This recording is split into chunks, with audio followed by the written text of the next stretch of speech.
Welcome to the Jamal Thomas Morning Show. My name is Jamal Thomas. This is indeed my show. I was trying to fix Twitter.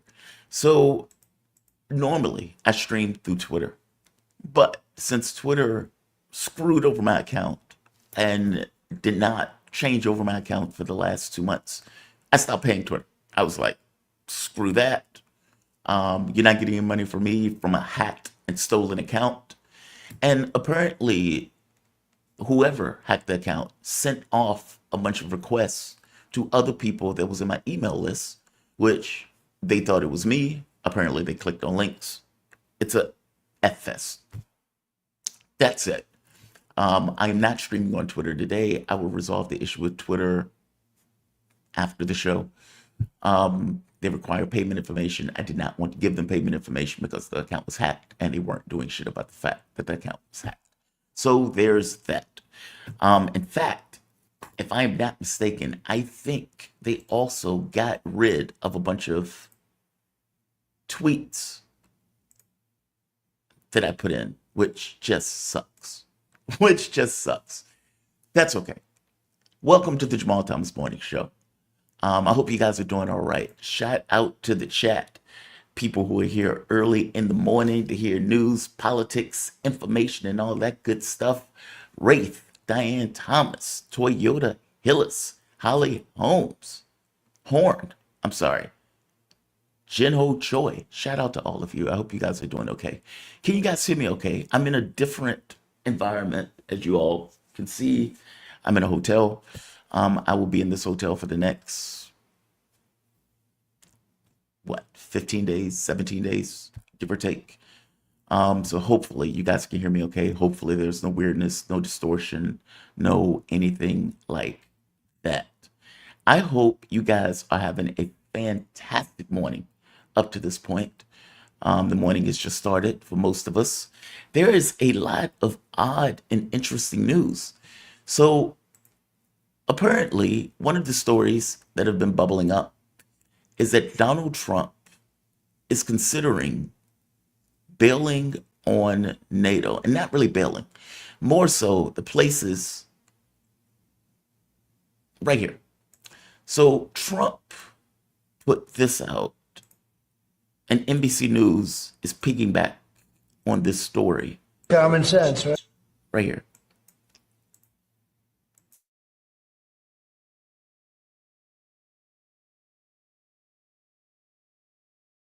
U.S. policy that the U.S. wouldn't defend NATO countries that don't pay? Well, I think it's common sense, right? If they don't pay, I'm not going to defend them. No, I'm not going to defend them. I got into a lot of heat when I said that. You said, oh, he's violating NATO. And you know, the biggest problem I have with NATO, I really, I know the guys very well. They're friends of mine. But if the United States was in trouble and we called them, we said, we got a problem. France, we got a problem. A couple of others I won't mention. Do you think they're going to come and protect us? They're supposed to. I'm not so sure. With Japan, we have a deal, which is a very interesting one. And I love Japan. We have a great relationship with Japan, but we have an interesting deal with Japan that we have to protect them, but they don't have to protect us. You know that?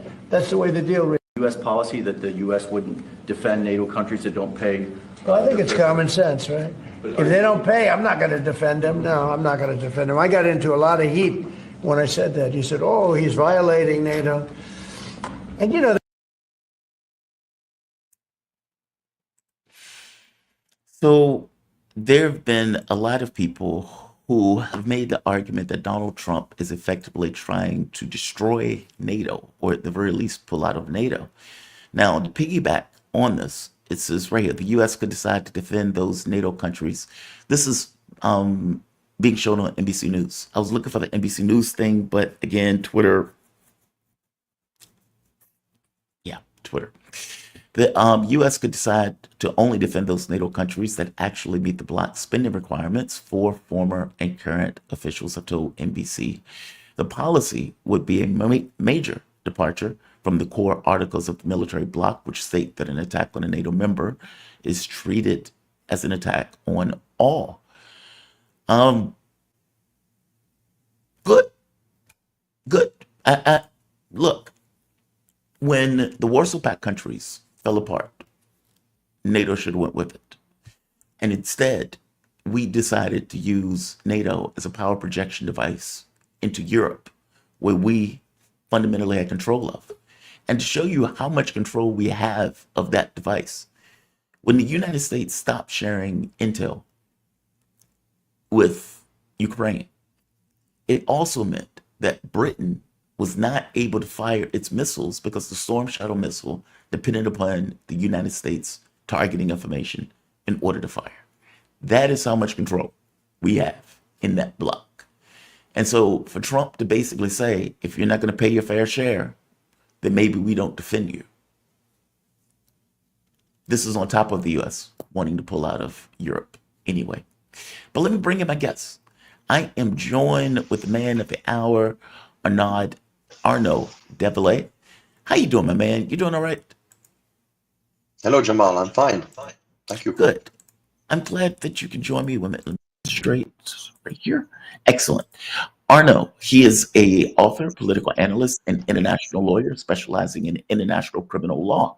His latest book is Foreign Entanglements, Biden, Ukraine, and the Fracturing of the American Political Consensus. I'm happy that you could join me, man. There's a lot of news to discuss. I guess one of the big items is that Donald Trump has stopped sharing intel, weapons, all of these things effectively with Ukraine. He is also apparently talking to opposition of Zelenskyy in Ukraine. And the most recent thing had to do with him effectively saying, we are not going to defend countries that are not paying their fair share into NATO. Give me your overall take. Let's put the NATO thing to the side for the moment. What does it mean for Ukraine that the US has stopped sharing intelligence and stopped sharing military support for the country?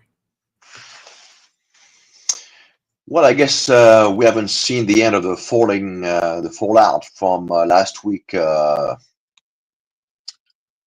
don't know how to call it. Theater. Bitch fest. Yeah, slugfest. I don't know. I call it the Sukkah sequence. If we reference to the insult that Zelenskyy hurled at JTMS. What does that mean in Russian, by the way? What does that mean in Russian? Well, it means you're my hoe. You're a hoe. Actually, it's a gun. Yeah. Calling the vice president effectively a hoe. Just amazing. Anyhow, okay, so let's take a step back and look at this whole thing. What's been going on? Going back to the KSA meeting. Okay, we have now Moscow and Washington endeavoring to reestablish bilateral relationship, as in amongst two responsible great powers. So sure, Ukraine features front and center, but there are other files also of mutual interest to the extent mature discussions are what predominates, as in between the two diplomatic corps.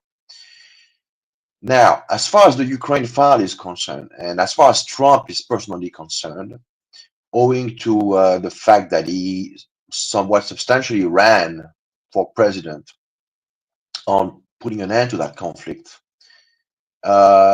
one has to take into account that first he had to somewhat appraise himself of what really is the geopolitical nature of the conflict, what are its root causes, and in so doing he has to muddle through all the bullwhacks that he's been served, undoubtedly, trying to understand and develop for himself a clearer understanding thereby of Russian point of view. So at least that's my understanding, and that of the people immediately around him, like the J.D. Vance and Marco Rubio, who are his top guys. I mean, We have state and we have the VP, which is more than a VP. Like he's not like what Pence used to be. He's more like his right-hand man, enforcer, who's touted as the heir at some point down the road. So there's almost like a symbiotic relationship between Trump and Vance. I understand now why Vance was picked up.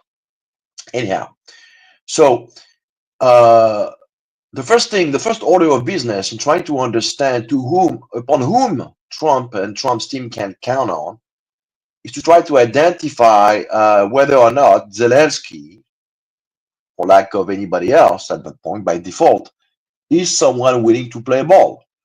Well, we know now, if I was in Trump's position, I have every evidence in my possession to know that Zelenskyy is definitely not the guy you want to run with.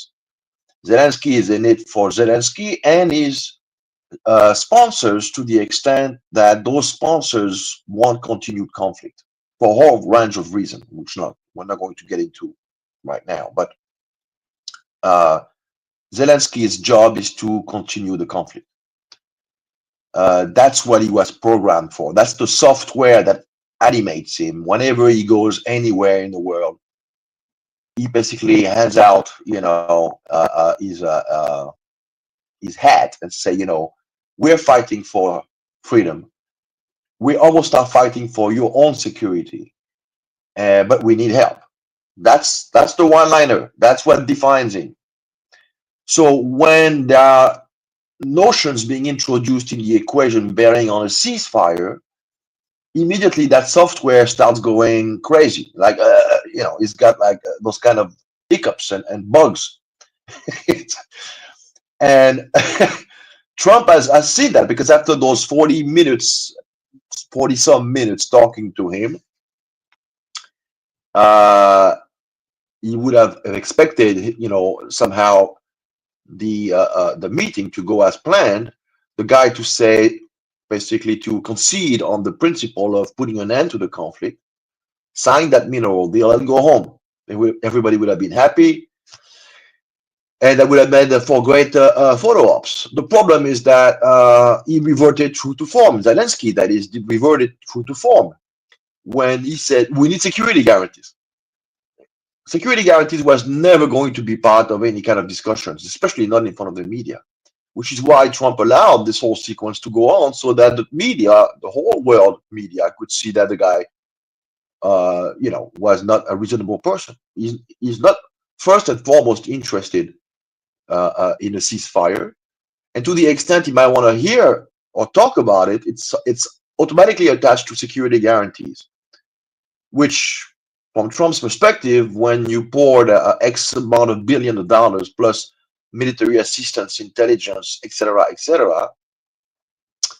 assistance and security guarantees, you've had them.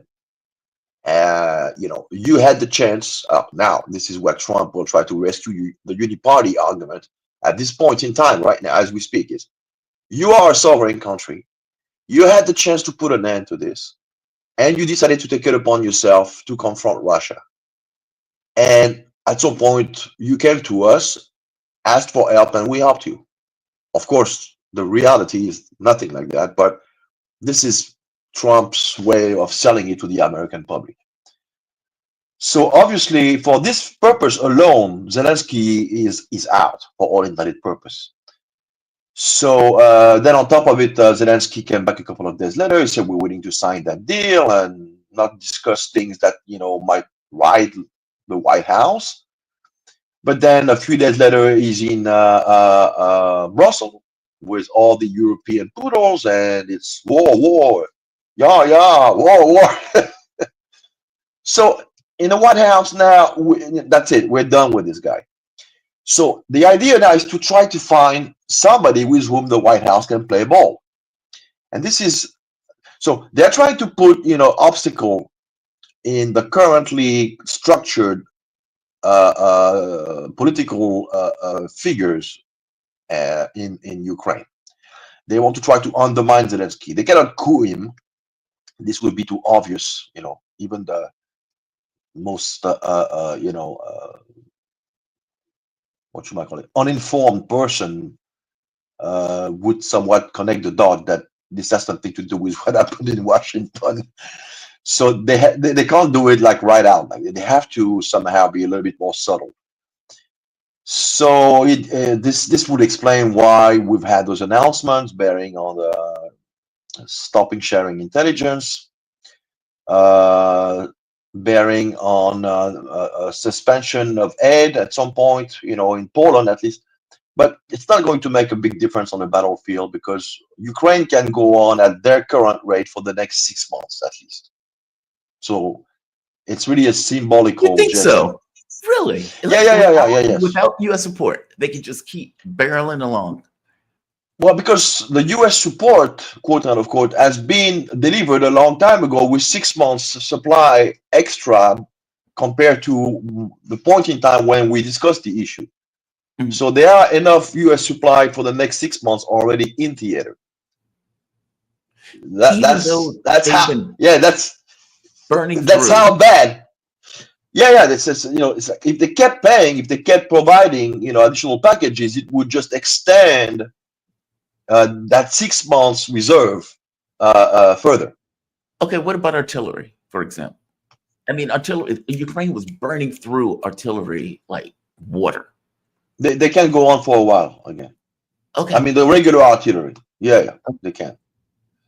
Now, what's a little bit more problematic is the use of those long-range missiles. Mm-hmm. And to the extent, and this was obviously highlighted by many commentators the last 6 months, all the Western capital basically gave the green light to Zelenskyy to use them. We know those can't be operated without satellite intelligence. Yeah, US-NATO. So that's the one that we're really focusing on right now, and this prevents any kind of escalation and the conflict to somehow veer completely out of control.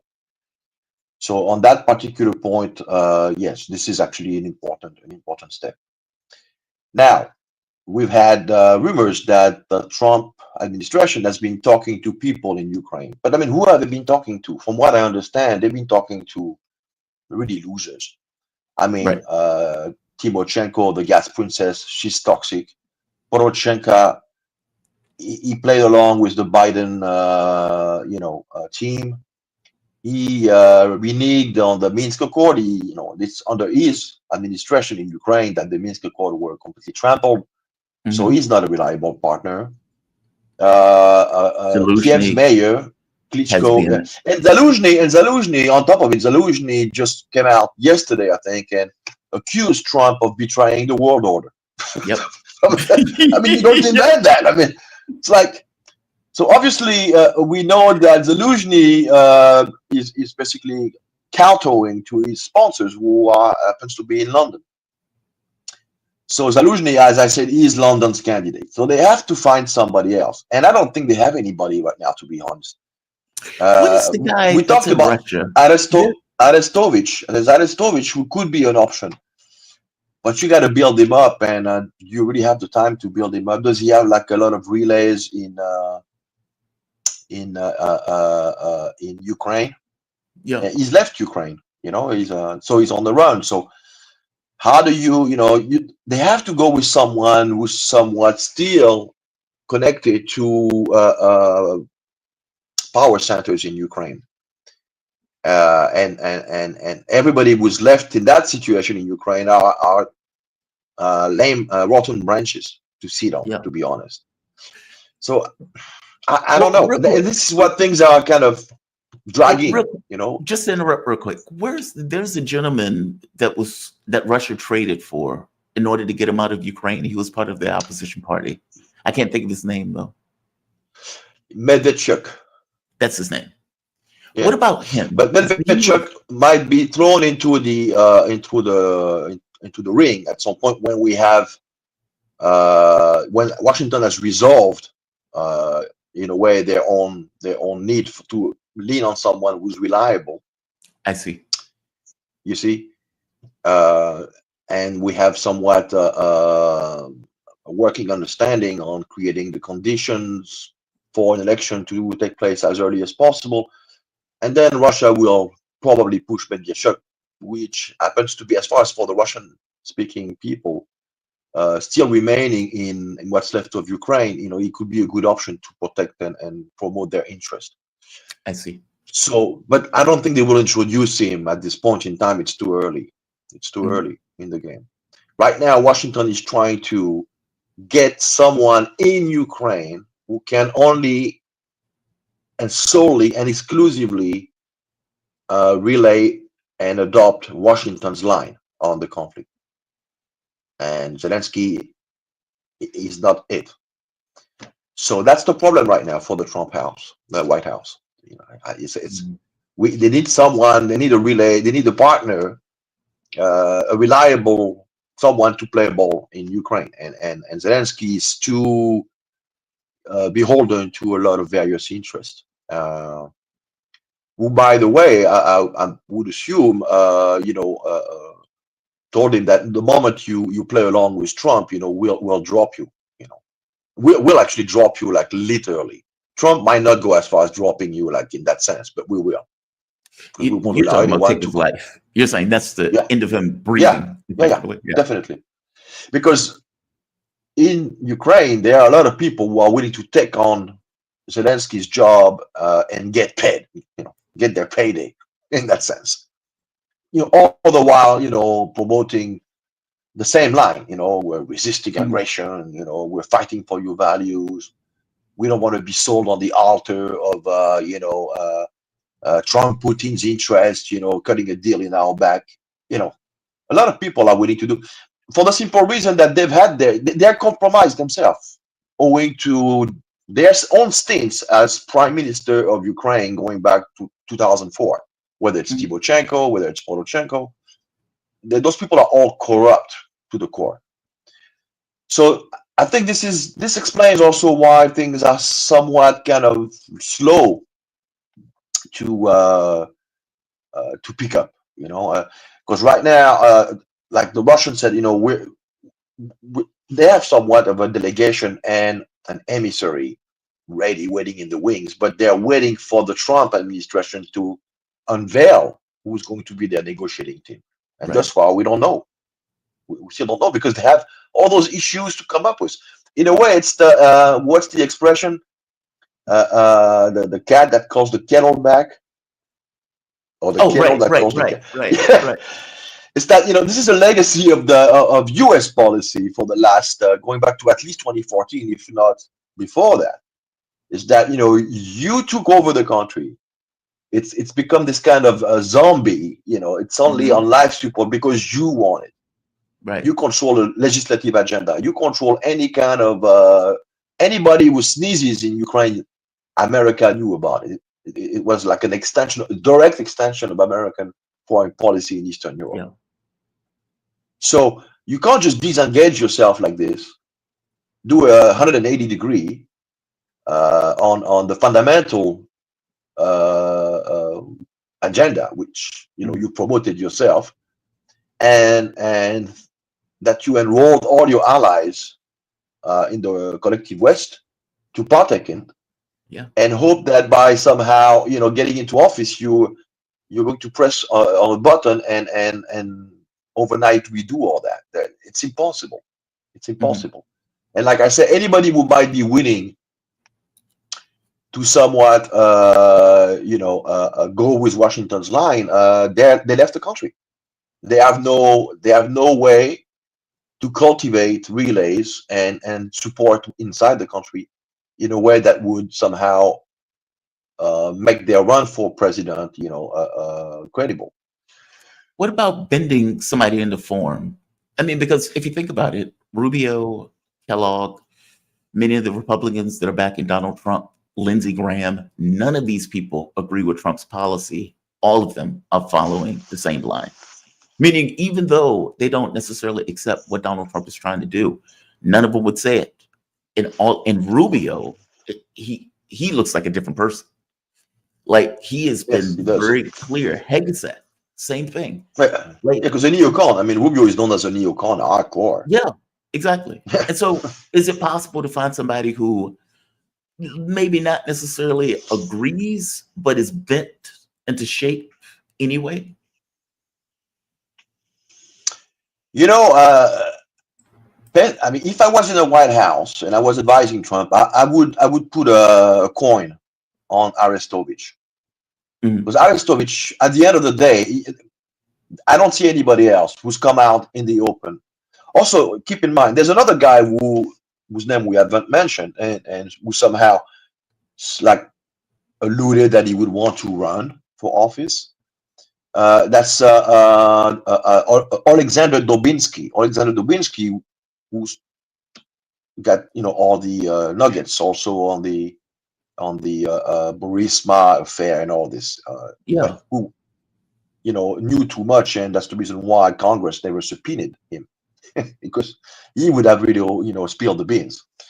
This guy is in jail right now on charges of treason in Ukraine. He's a member of the Rada, Mhm. although he's now listed as an independent, but he got elected as a member of Zelensky's party. Also, Dubinsky happens to be on the list of sanctioned person in Russia for Wow. fomenting Russophobia, at the time when he was following, the winds of political opportunism. Mhm. He aligned himself with people with whom now, that led him to being on the list, going back to 2018. So it's, again, I think Arestovich would, in the end, he has a great communication skills. He Do you knows trust him? Zelensky. Do you trust him? Well, I mean, because I don't he's trust any gotten of those guys. fair enough. I mean, because Bottom line. Arestovich, Spinmeister, when he came in with Yes, Zelensky, he has now become he very presents critical. well.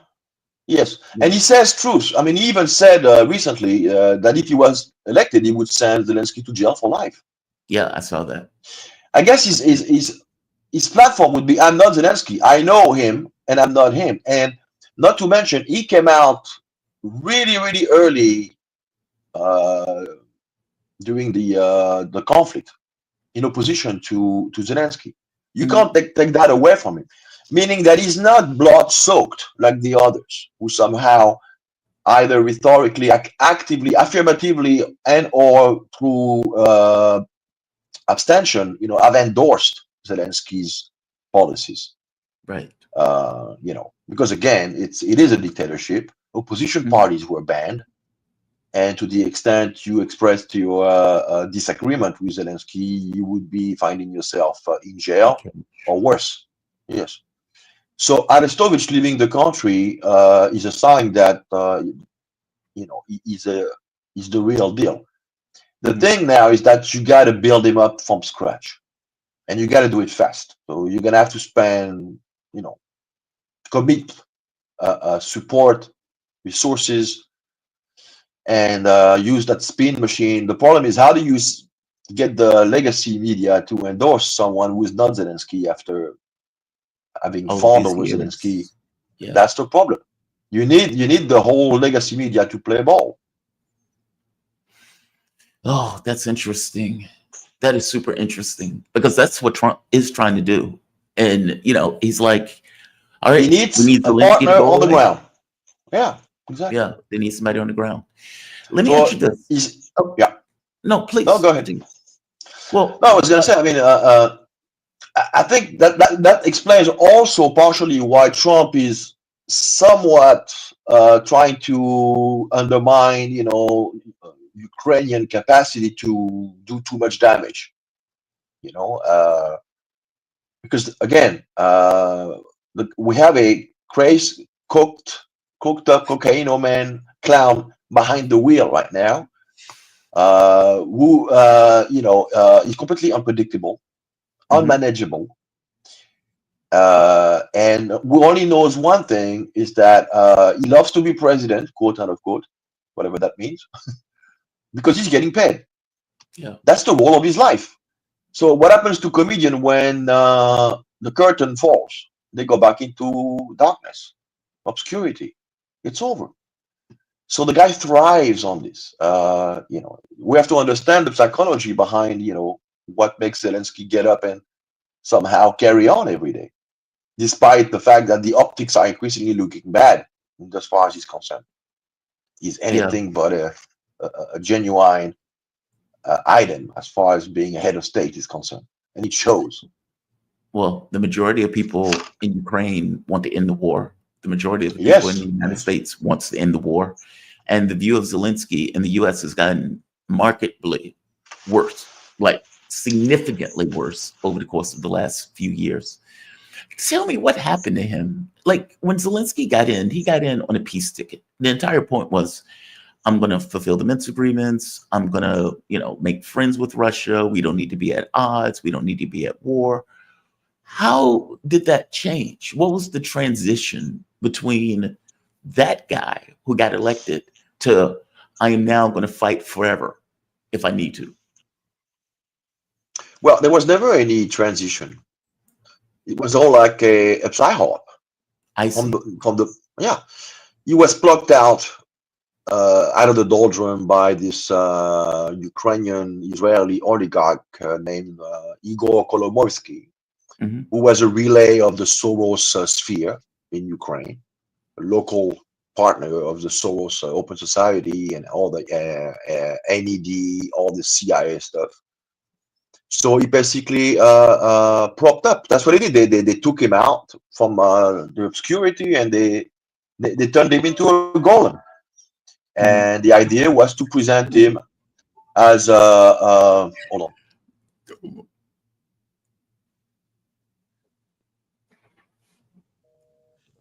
Oh, there you are. You're fine. He'll be back. He'll be back. He's running into a few difficulties. He'll be back in a moment.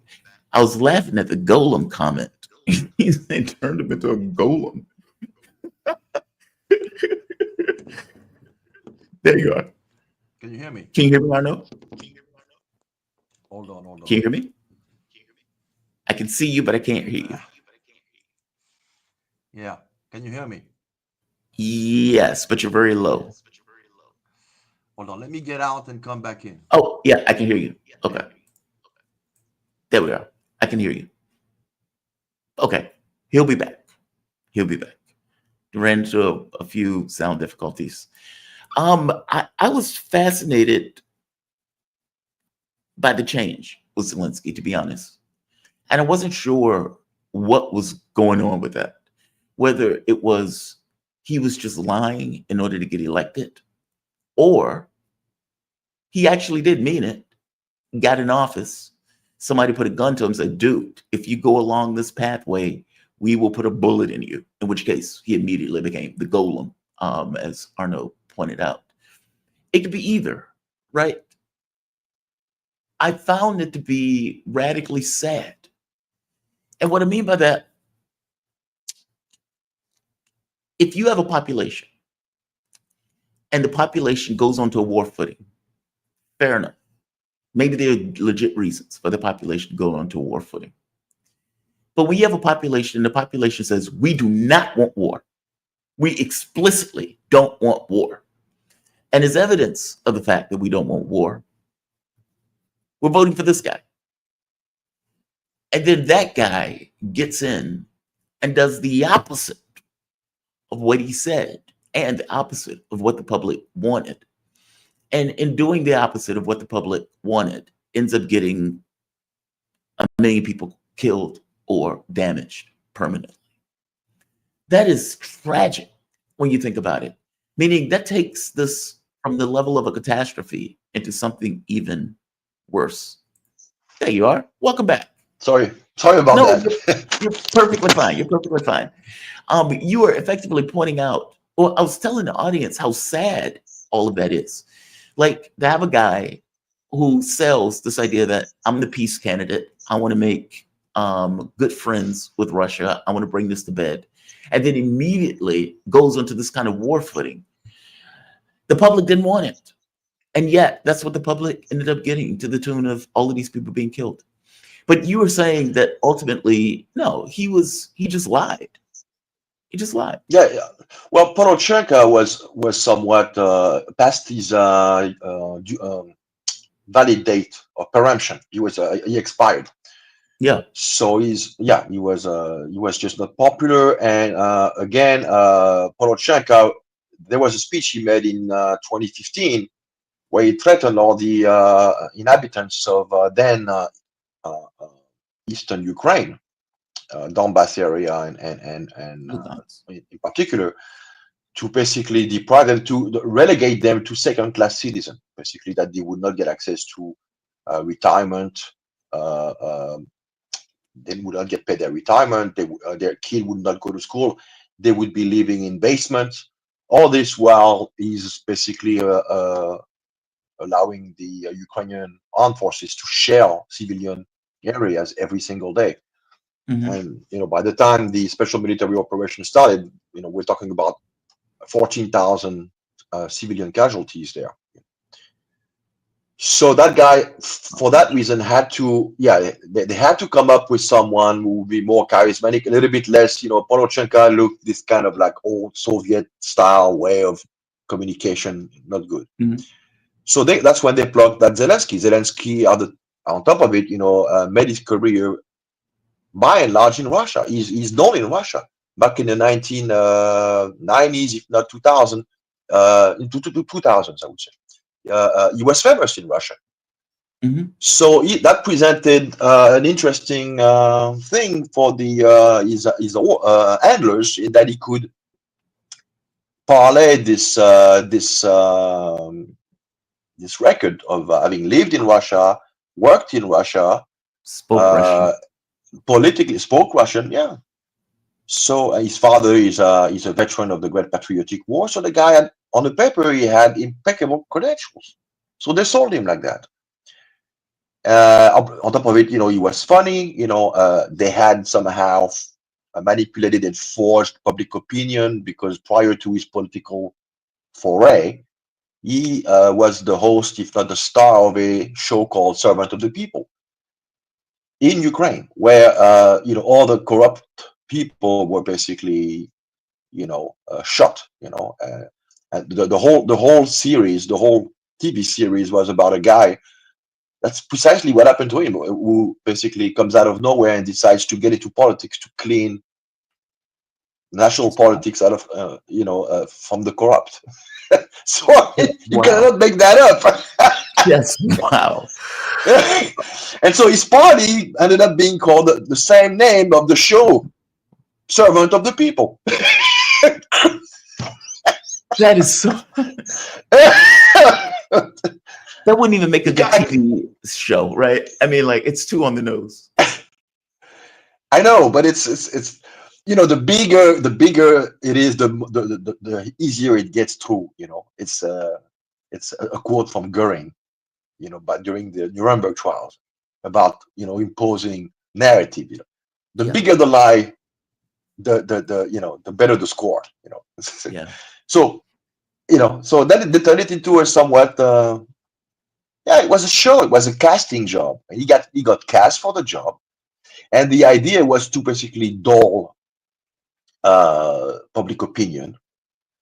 And in dulling public opinion, when this Ukrainian army was built and fitted with equipment and ready to be unleashed onto the Donbass and beyond, and Crimea,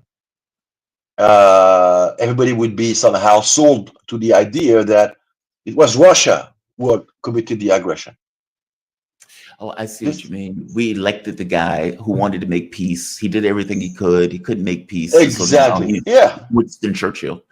I see. It's the contrast also between he and Vladimir Putin, obviously, right? That was exploited. That was the whole psyop, was to somehow say, here we have a guy, he could be the guy next door, he could marry your daughter, he's funny, he ran, he did everything he could. He was, sincere in trying to bring an end to this. When in fact, the guy was here as a cover while everything was going on underneath.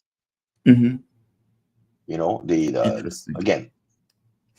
Can we go into the NATO thing for a moment? So I played this for the audience. I'm going to play it for you just in case you might have missed it. This is Trump. I believe this was yesterday. And he's talking about effectively putting the screws to NATO. saying pay money or else. And here's the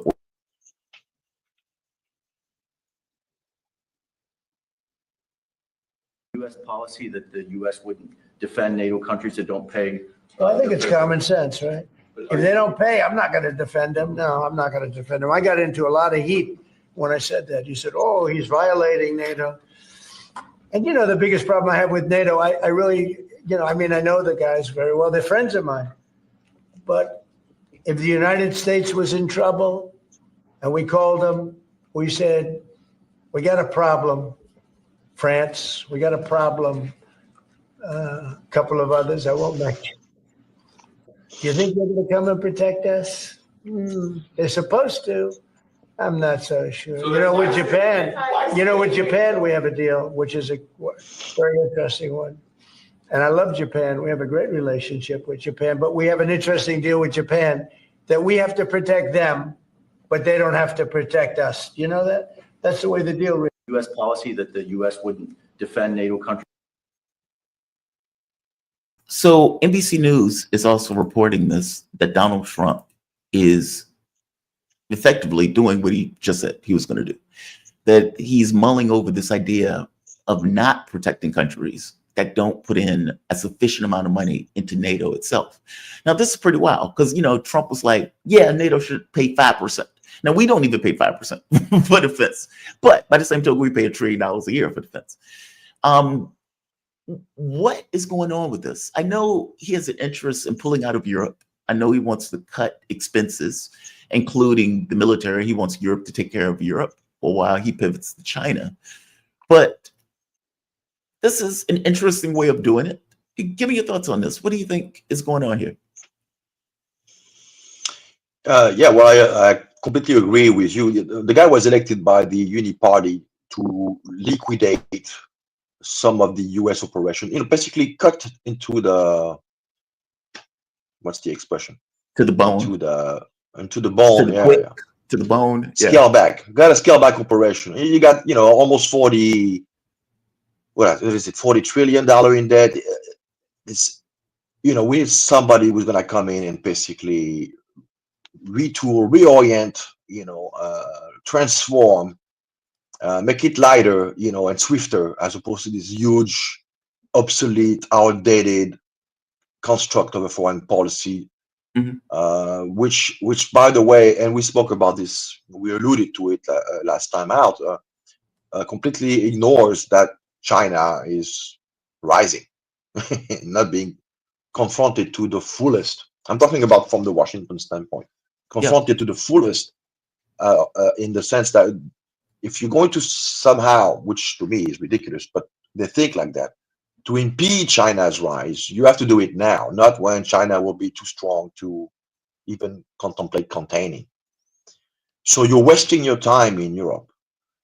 And so Trump is using this kind of narrative that I ain't getting what, you know, I should be getting here to begin with. We should, you know, the same way I'm going to review all those free trade agreements, which basically, you know, always ends up, you know, screwing the American worker.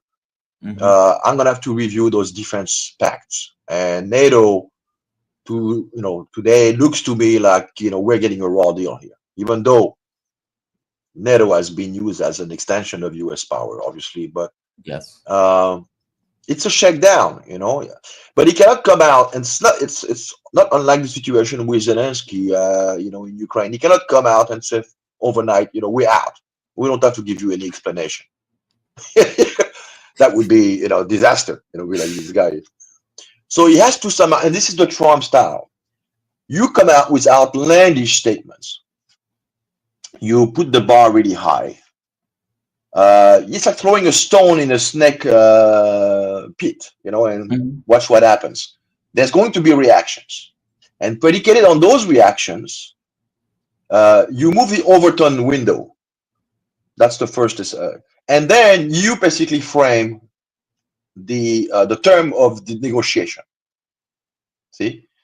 Because they obviously over there, or at least the permanent bureaucracy in Europe, they need NATO more in a way than the US needs it, or at least from Trump's perspective. So the guy is basically thinking that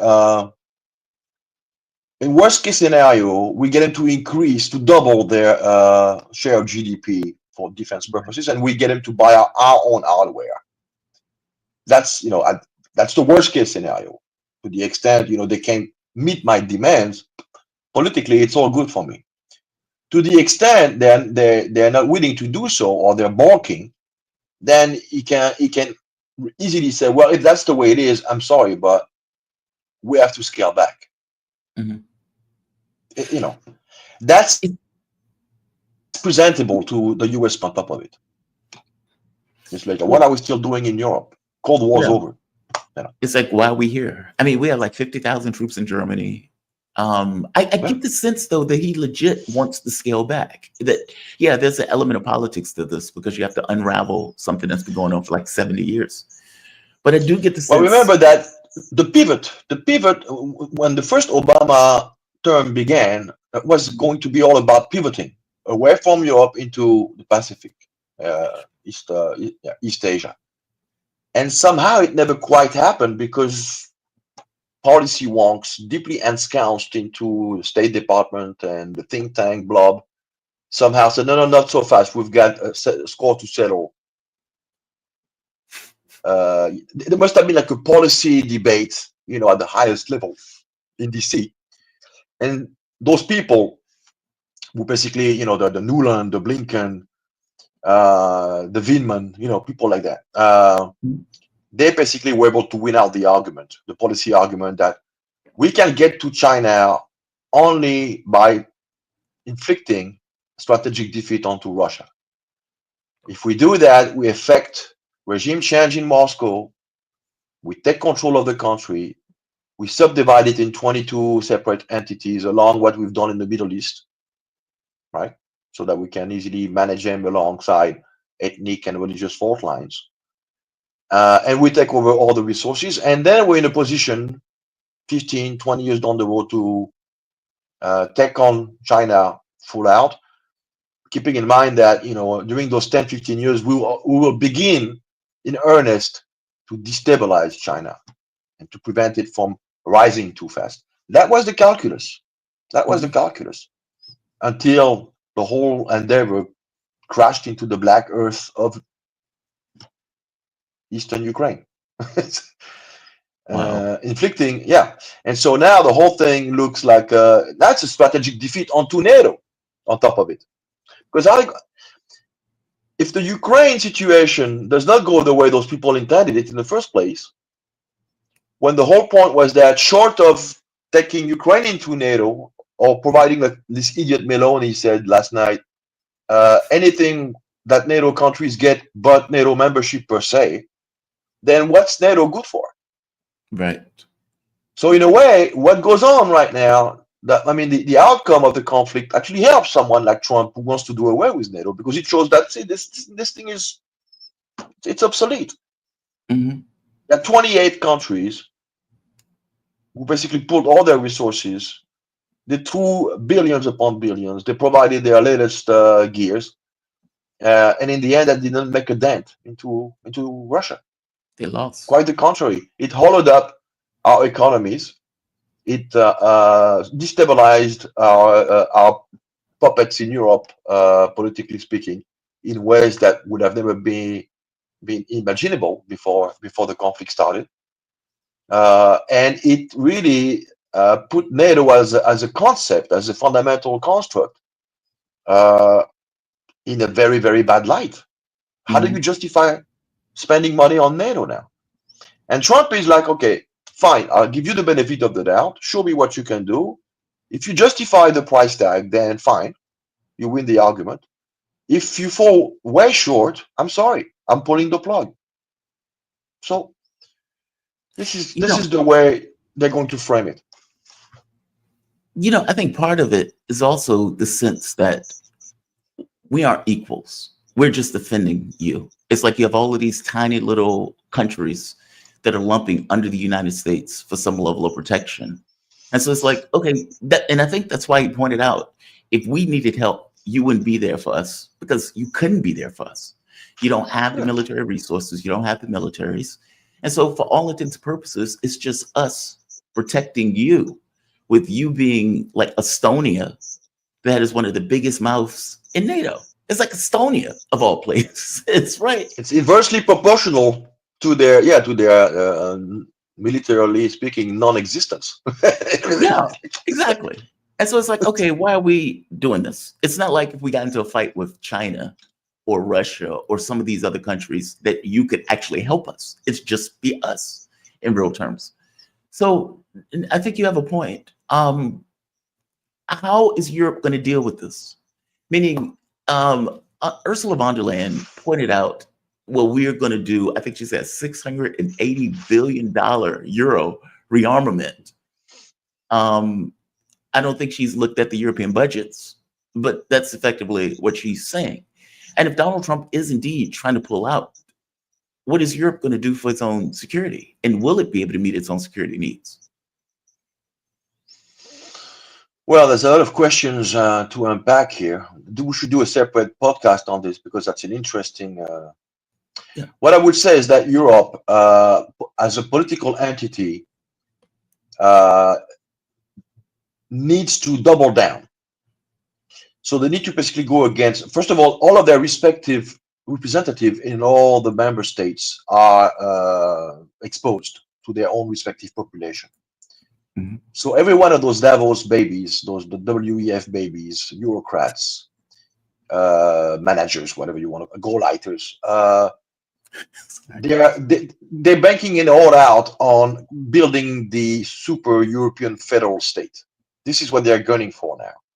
And a super state, supra-federal state, to the extent it tends to, or it aims to remain politically relevant in the geopolitical order, needs to be militarily peer-to-peer with the likes of the US, Russia, and China. Mm-hmm. So you have to look at it in that perspective, I think. In a way, it's a blessing in disguise for the Euro elites, because now they can basically get rid of all their inhibitions about and showing their true face, which is basically to eradicate what's left of national sovereignty and have a Politburo, unelected and illegitimate, basically run the destiny of 450 million people. That, you know, that was basically always the way it was designed to happen, but the last 20 years they moved, you know, in a very stealthy way, and now they can't remain, you know, they can't keep this approach now. And economically, like you alluded to, this it's a disaster. And Europe Mm-hmm. is completely deindustrialized. How are you going to build a military when you have no industry? And with what, man, and with what kind of you know, they're going to have to print money, essentially. They're going to finance this through Euro bonds, and they're going to basically pilfer all the savings of everybody in Europe. So this is going to be a big fleecing operation. And this is what Macron alluded to in his own speech. Not that much about, you know, taking on Russia. This is political theater, but trying to mobilize all the baby boomer bloc that votes for him, all those boomers, those vaccinated boomers. I mean, you know, they'll swallow anything. And they're the one who owns everything. They're the one who benefited from the boom, the post-year boom, economic boom. So they're the one who bought everything for a penny at the time. So the money, you got to take the money from them, not from the disaffected, unemployed youth. They're not the one who's going to be financing your army. The boomer are. And that's the case, the same configuration in all European countries. Europe is a dying continent. They don't make any children anymore. Yes, so, and they get, you know, and this boomer, they're useful to the extent that they allow you to get reelected all the time, because they're very, you know, they're after they are, what's mine, it's mine. We don't want some kind of, you know, adventurous politician to take control of the country. We want the safe middle. We want to stay in the swamp. That's where we're at. We like, you know, conformism. They don't want to go away. They don't want to disappear from the stage. That's the problem of the boomers. Yeah, But they're now in their 80s, 90s. yeah, they're ancient. So But yeah, in but they're federal still a Europe, though, factor. but these are different countries. Like they speak different languages. They have different cultures to some degree. They're gonna I do mean, away with that. Everybody if speaks you, English in Brussels. you think they're going to be everybody Yeah, speaks English? You yeah, really but think that's they're the going to be? yeah, Because I know that was the but that original objective, right? That they weren't going to accept a federal Europe. But if we but that was can always create the them, objective. That was always yeah. the objective. Always going back to the 50s with Jean Monnet, Robert Schuman was always the objective. Create a federal state, a federation of states, and call it the United States of Europe. And to your question about, hey, what about those cultural differences, the different, you will import a class of managers of the project who are going to be trained to think completely, disregarding those notions. Mhm. And you're going to, in the name of getting this extra gross GDP point, you're going to say you're not making any children. You've been hedonistic too much all your life. And if you want to keep getting those nice retirement, talking to the boomers now, we need immigration because we need to keep the economy going. And if your own kids are complaining about it, you will tell them, hey, don't complain because I worked hard to get what I have. And this is what you hear in Europe. When kids and grandkids go to the boomers and say, you've destroyed everything. We've got nothing left. You left us ruins. 9 times out of 10, the reply is, stop complaining. Do you think I got this? This came out of the sky? I worked really hard for it. If you work hard, you will get the same. Oh, that's so sad. That's so It is. sad. Yeah. I'm curious from your take. It seems like Trump is going to give her the sanctions. It seems like he's earnestly trying to end the war. Europe is doing But he the cannot. England. Yes. Go No, ahead. go for it. Sorry. No, no. No, I agree. Well, the sanctions, he cannot talk about sanctions relief until the negotiation process begins in earnest on the merits. So until he deals, that's the thing we have to look at. Until he resolves all those logistics that he needs to before now he's ready to sit down and negotiate with Russia. It cannot be, he can refrain from calling Vladimir Putin whatever Biden used to call him. Sure, no problem. He can instruct, obviously, his administration to adopt new elements of language. He can occasionally side with Russia on resolution, General Assembly or UN Security Council. At the very least, maybe not by voting with them, but abstaining from going against them. Create this environment. But I think as far as sanction relief is concerned, this is what you actually use as a bargaining tool during the negotiation process per se. I see. So it will happen, but not today, probably not tomorrow. It will happen down the road. But Trump has to get this. He has to get this attelage. He has to get this somewhat mechanism, including getting someone with whom they can play ball, who's in Ukraine, who's going to be the Ukrainian face of this roundabout, this of U.S. foreign policy in this Yeah. region, to be installed, to be selected, to be groomed, and to be put out there, as what Biden used to say when you alluded to that general prosecutor, someone solid with whom we can work. Someone solid. solid. Let me ask Trump you needs this. someone solid. Yeah, I agree with you because Zelensky is not that guy. I mean, No, it's not I solid. mean, Nah. yeah, that's something else. The U.S. and Ukraine are supposed to have talks in Saudi Arabia. I saw this and I thought to myself, okay, is this? It's kind of like somebody sees you do something, and you go to the kid and say, okay, now we'll pretend to do this with you. Is it that? Like, I give you an example. My wife and I, well, my ex-wife, we got married in Iceland. Her family was like, oh, the baby girl, we want to be there for the wedding also. It says, okay, So we will now have one for you that is not real. Like, meaning the first one was real. This one is just for the kids. This is for the other people who didn't necessarily partake in the first one. Is that what this is? Because I get the sense that the U.S. does not want to deal with Zelenskyy for negotiations. They don't want to deal with Europe. In fact, Politico is reporting that the U.S. is trying to sideline Europe in the negotiations. Okay, well, that was obvious, right? That was the entire point of Kellogg, to be there to babysit.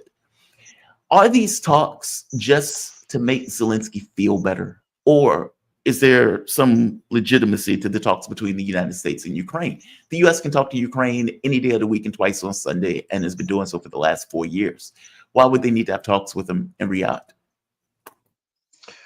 Well, Zelenskyy is not going to be part of the equation, but there's an interesting element on the delegation. The Ukrainian delegation is Right.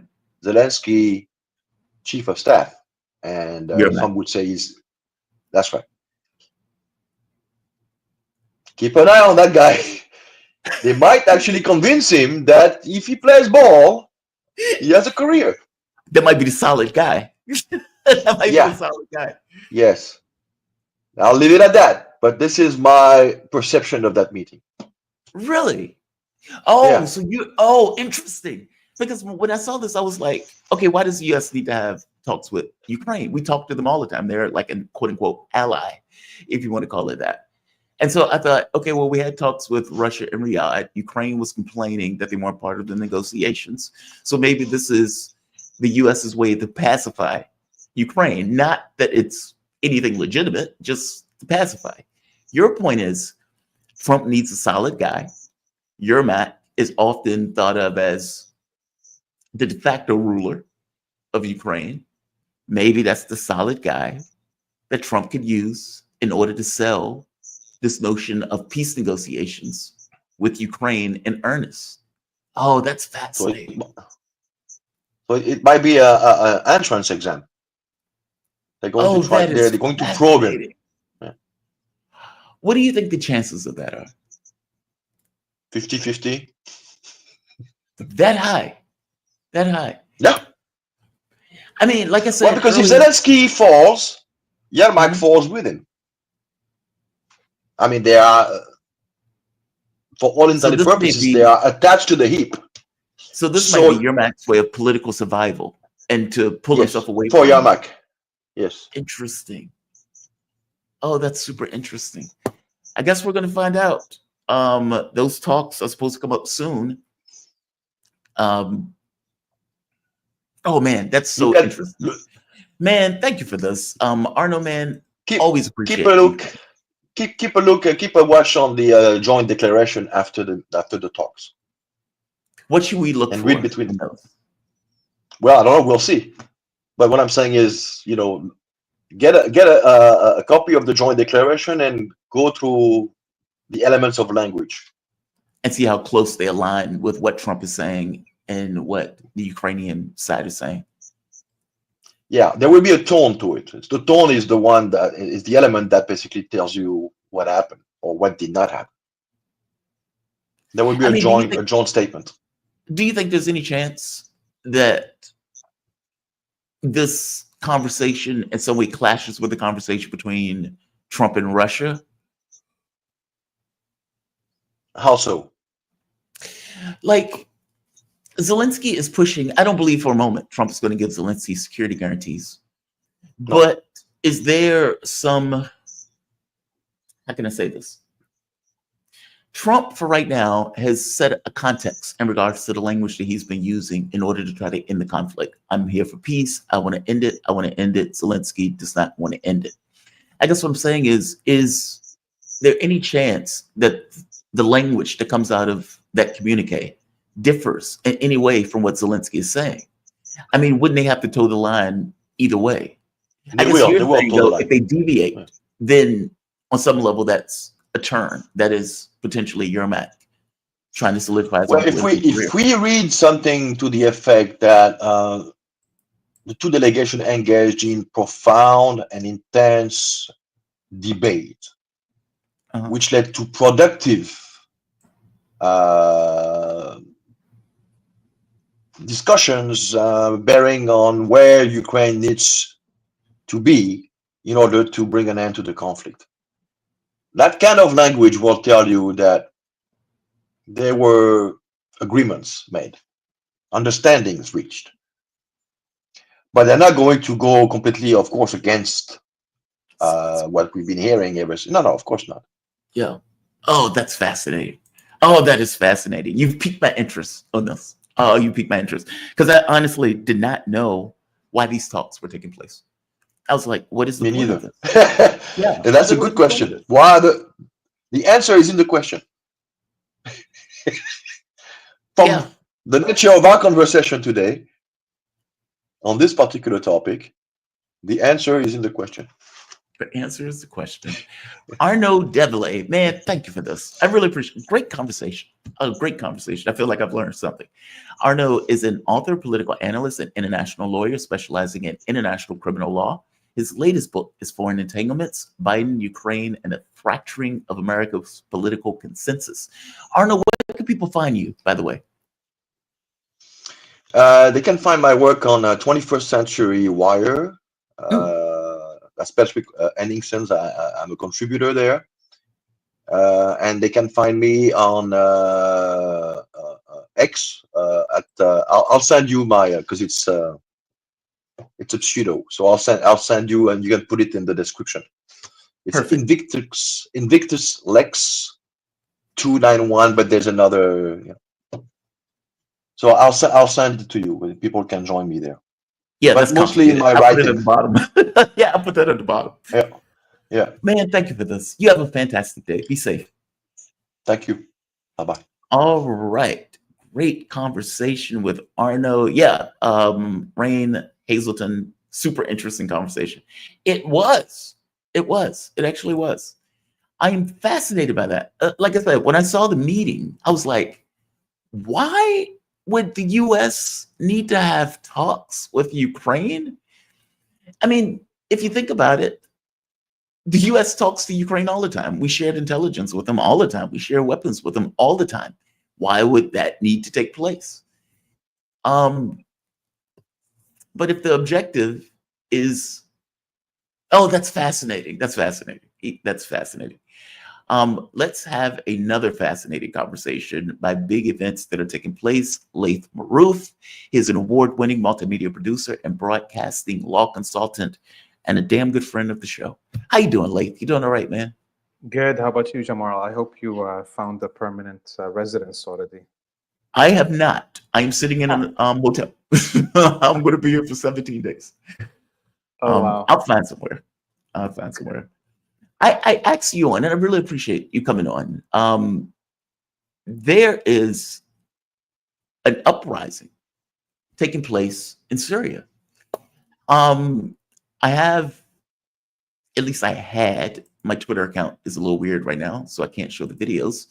But there are all sorts of videos that are coming out on social media of, I believe it was Latakia being one of the places, but basically the coastal regions of Syria where the residents, in some sense, set up ambushes, have been in firefights with soldiers.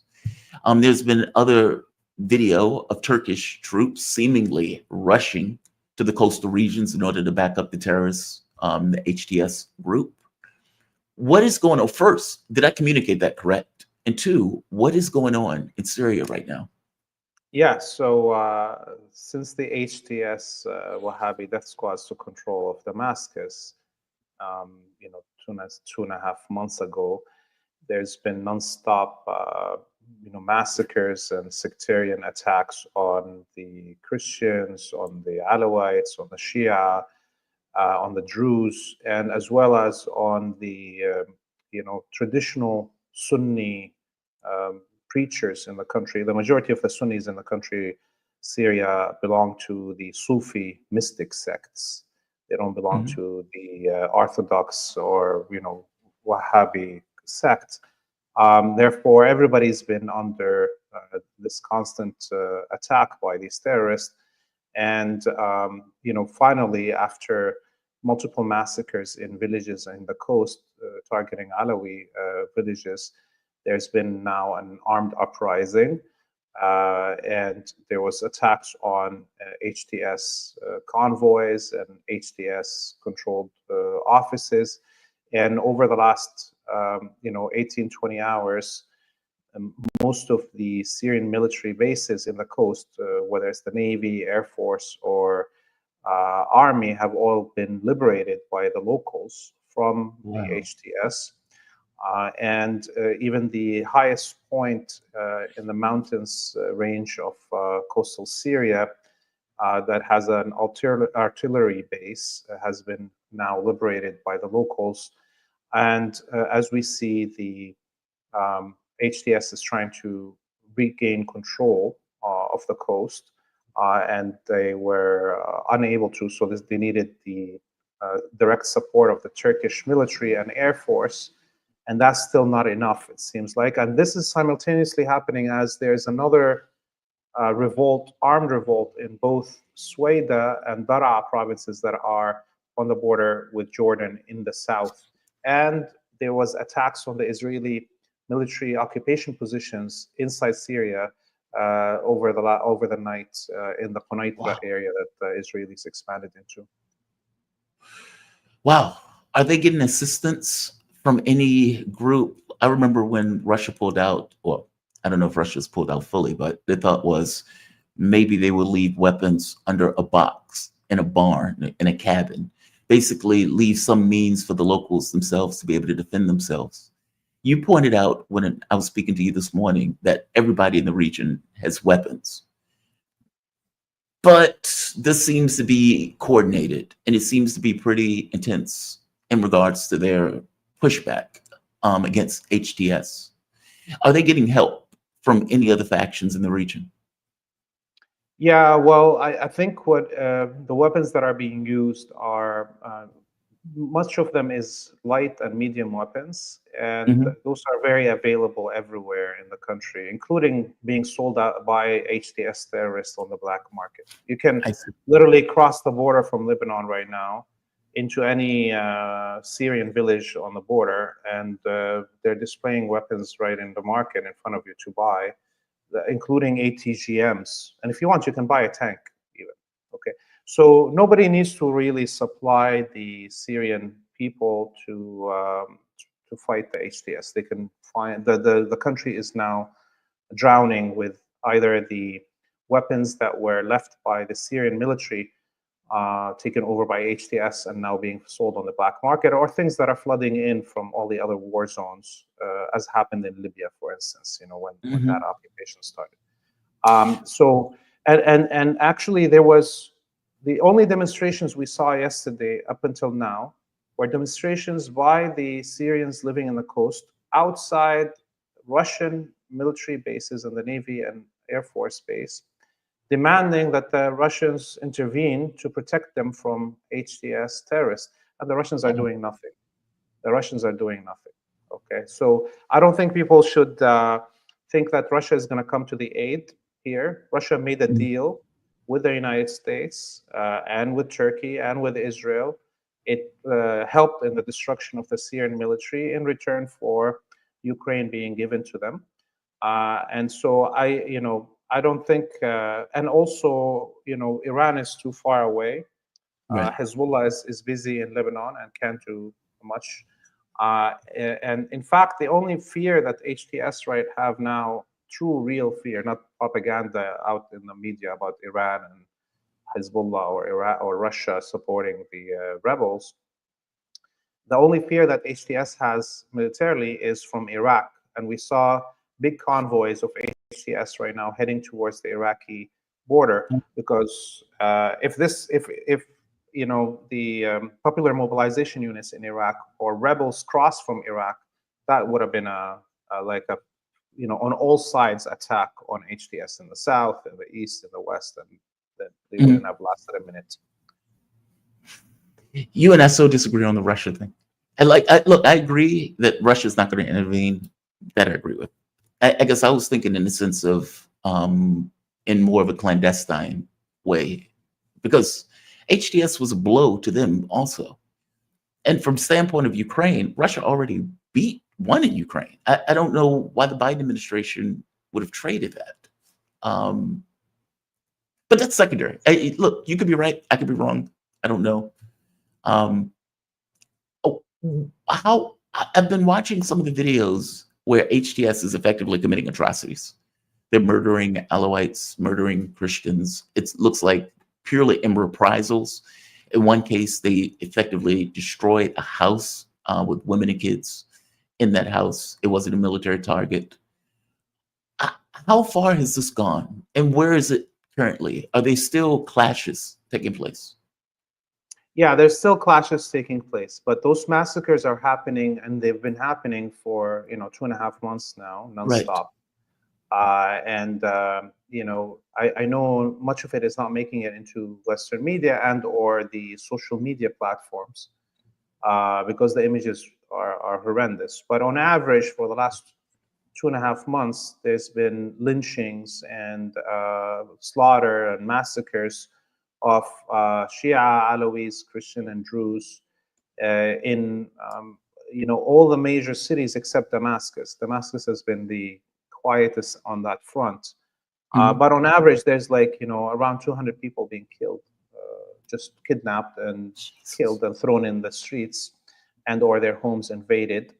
There is women being kidnapped all the time, and that's like in the coast and in the heartland of Syria between Aleppo and Homs. Especially in those small villages that are isolated from the big cities. We're seeing that. But yesterday we saw, as a response to the defeat of HTS in Latakia and Tartus, the two major cities on the coast, we saw the HTS take reprisal against Alawi and Shia residents in Homs city. And so they were going into the neighborhoods and just shooting up on buildings for no reason. And so, look, as long as the HTS is in power, and I know we disagree on Russia, by the way, I understand that. But look, the Russian bases are still safe, Yeah. right? HTS didn't push them out, and that wouldn't have happened without a deal, okay? And I'm not saying I'm not trying to blame Russia for what happened in Syria. I'm just trying to make everybody understand the difference between, Russia has national interests, Oh, they and do. it prioritizes them. And its priority is not to have a world war, a nuclear holocaust with the United States. And therefore, because the Syrian state wasn't strong enough to defend itself under these, without the help of Russia, and because the collapse of, the power of the axis of resistance, whether it's the destruction of Hezbollah or, leadership, killing of leadership and so on, that prompted Russia to, cut its losses, basically, right? Yeah. So it's not to blame for what happened in Syria, but Yeah. it has to be understood in those ways. Now, coming back to the issue of Syria right now, I want everybody to understand that what happens in Damascus, this is the power of geography, okay? What happens in Damascus sets the history of the region, okay? Whatever happens in Jordan will not change the course of history of the region. Geography tells us that. Whatever happens in Lebanon will not change the course of history. Even in Palestine, it's not going to change the course of history. But what happens in Syria, geographically, talking about what's going to happen in Damascus and the heartlands of Syria, this is going to set the whole next 100 years. And therefore, remember, it's not an easy thing to capture Damascus for the imperialists and Syria. This is a land that has, for 6,000 years, fought off colonial rule from the Persians, from the Romans, from the Greeks, from the, and everything in between them. Nobody ever was able to hold Syria as a foreign occupier for long, and the Syrian land is fertile for revolution against colonial and occupation historically, and from there, as we see right now, the Suwaida area or the Arab mount of the Arabs, where the Druze population is, and the coast of Syria is where now the revolution is starting. It's the same places that the revolution started against the French. It's the same place the revolution started against the Ottomans. It's the same place that the revolution started against all the way against the Romans. Okay, so it's geography sets history, and those who don't understand, neither read history or understand geography, will never learn its lessons. You did say early on that HTS wouldn't be able to hold Syria, and that it would basically, it's going to be a powder keg, that it's waiting for its moment to effectively erupt. How involved is Turkey in trying to quell this uprising? They're directly involved right now. Without the air cover of the Turkish Air Force and the Turkish drones, they're screwed. Because, you know, it's one thing to have HTS all gathered in one place like Idlib and dug in caves for 15 years, okay, with defensive positions. It's another when they're spread out across every city and every town, and they're trying to move between one road to another on a pickup truck. Okay, even with these machine guns on top of the pickup trucks. So they're easy targets, right? And this is why we saw over actually the last 2 weeks, this is something nobody talks about also, that a wave of at least 25,000 Central Asian fighters and their families from Kyrgyzstan and Tajikistan and Turkmenistan are being flown in by the Turks into Syria, because their HTS, with all its numbers, does not have enough to hold a country, right?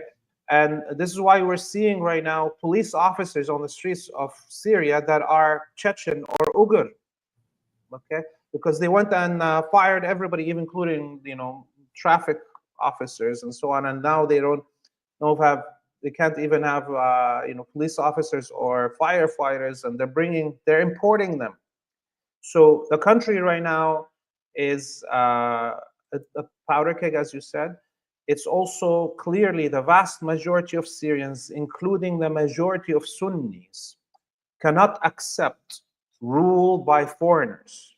Okay, Jolani is not a Syrian citizen. Jolani is a Saudi, maybe Israeli Mossad guy, like Cohen, the guy that pretended to be Syrian in the 1950s, 60s, and almost became the Minister of Defense of Syria.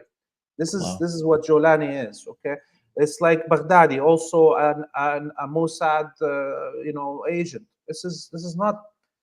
Syrians will not accept that. Not just the minorities. And one thing that is great is we saw that over the last 2-3 weeks, attempts by the Zionists and the Western, imperialists to push the populations in the south that are Druze and or the coastal Alawi population to create their own sectarian enclaves, to balkanize around sectarian lines, calling for a Druze state, an Alawi state. And what's great is the people of those lands refuse this. They're carrying the Syrian national flag, not the flag of the colonial occupation by the French. This is what Jolani is flying right now. Yeah. They're refusing to create a sectarian. The minorities that could, right now, the Israelis offered the Druze in the south of Syria protection from the Wahhabi death squads, who are all friends of each other, obviously, the Zionists and the Wahhabi death squads, but pretending that they're going to offer Druze protection and create their own state in the south of Syria. And the Druze refused it. Said, no, we are the Syrians.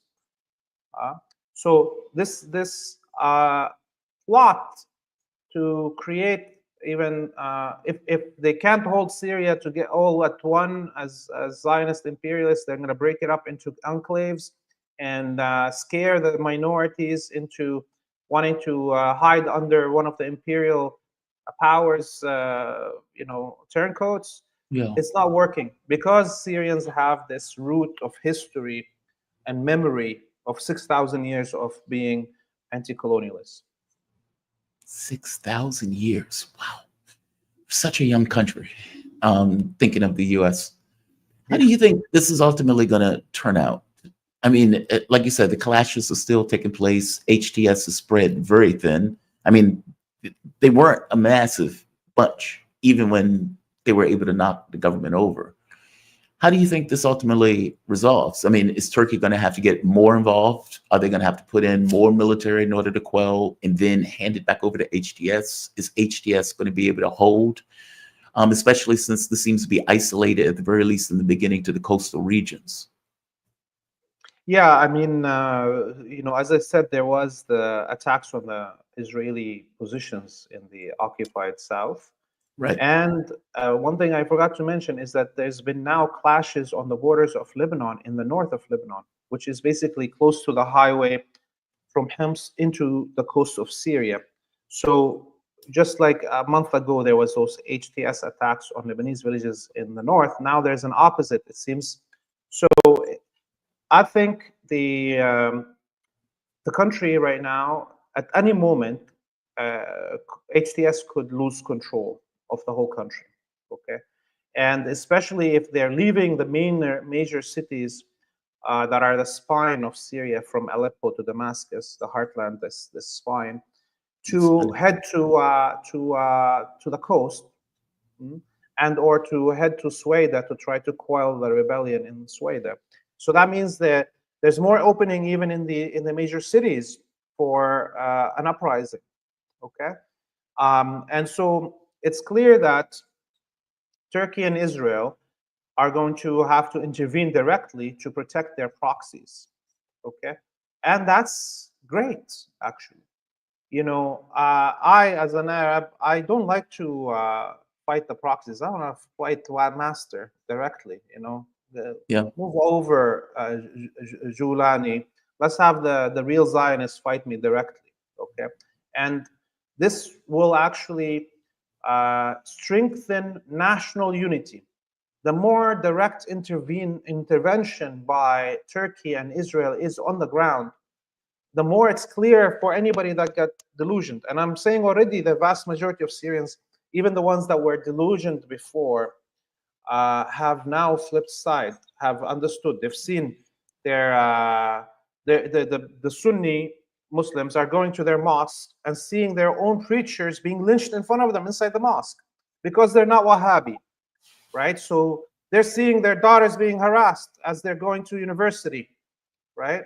So so it's not anymore this all those triggers of sectarianism that the West invested in over 15 years war in Syria are dissolving. And the more the direct involvement of Turkey and Israel is, the better for national enlightenment and awakening it is. It's humiliating, even, right?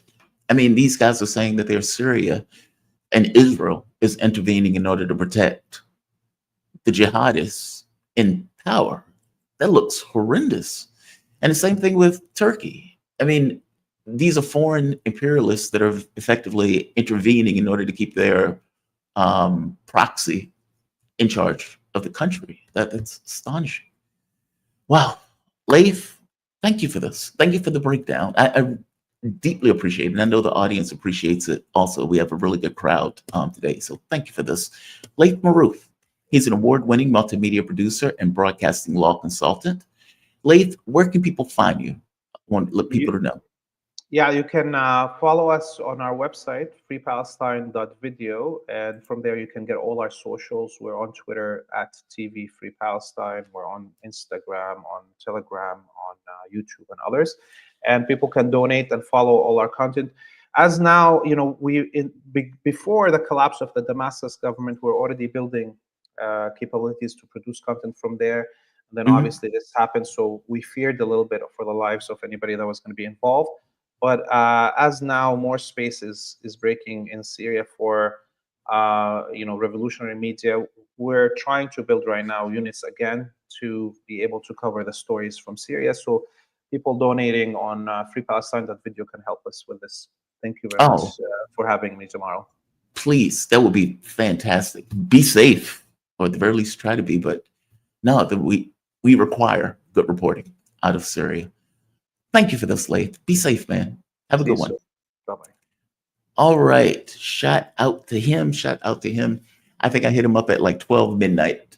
I saw the footage that was coming out of social media with these people being killed, hung, dragged down the street on the back of pickup trucks.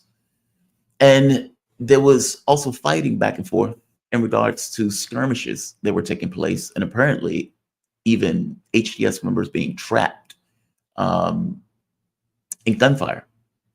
And so here's the thing.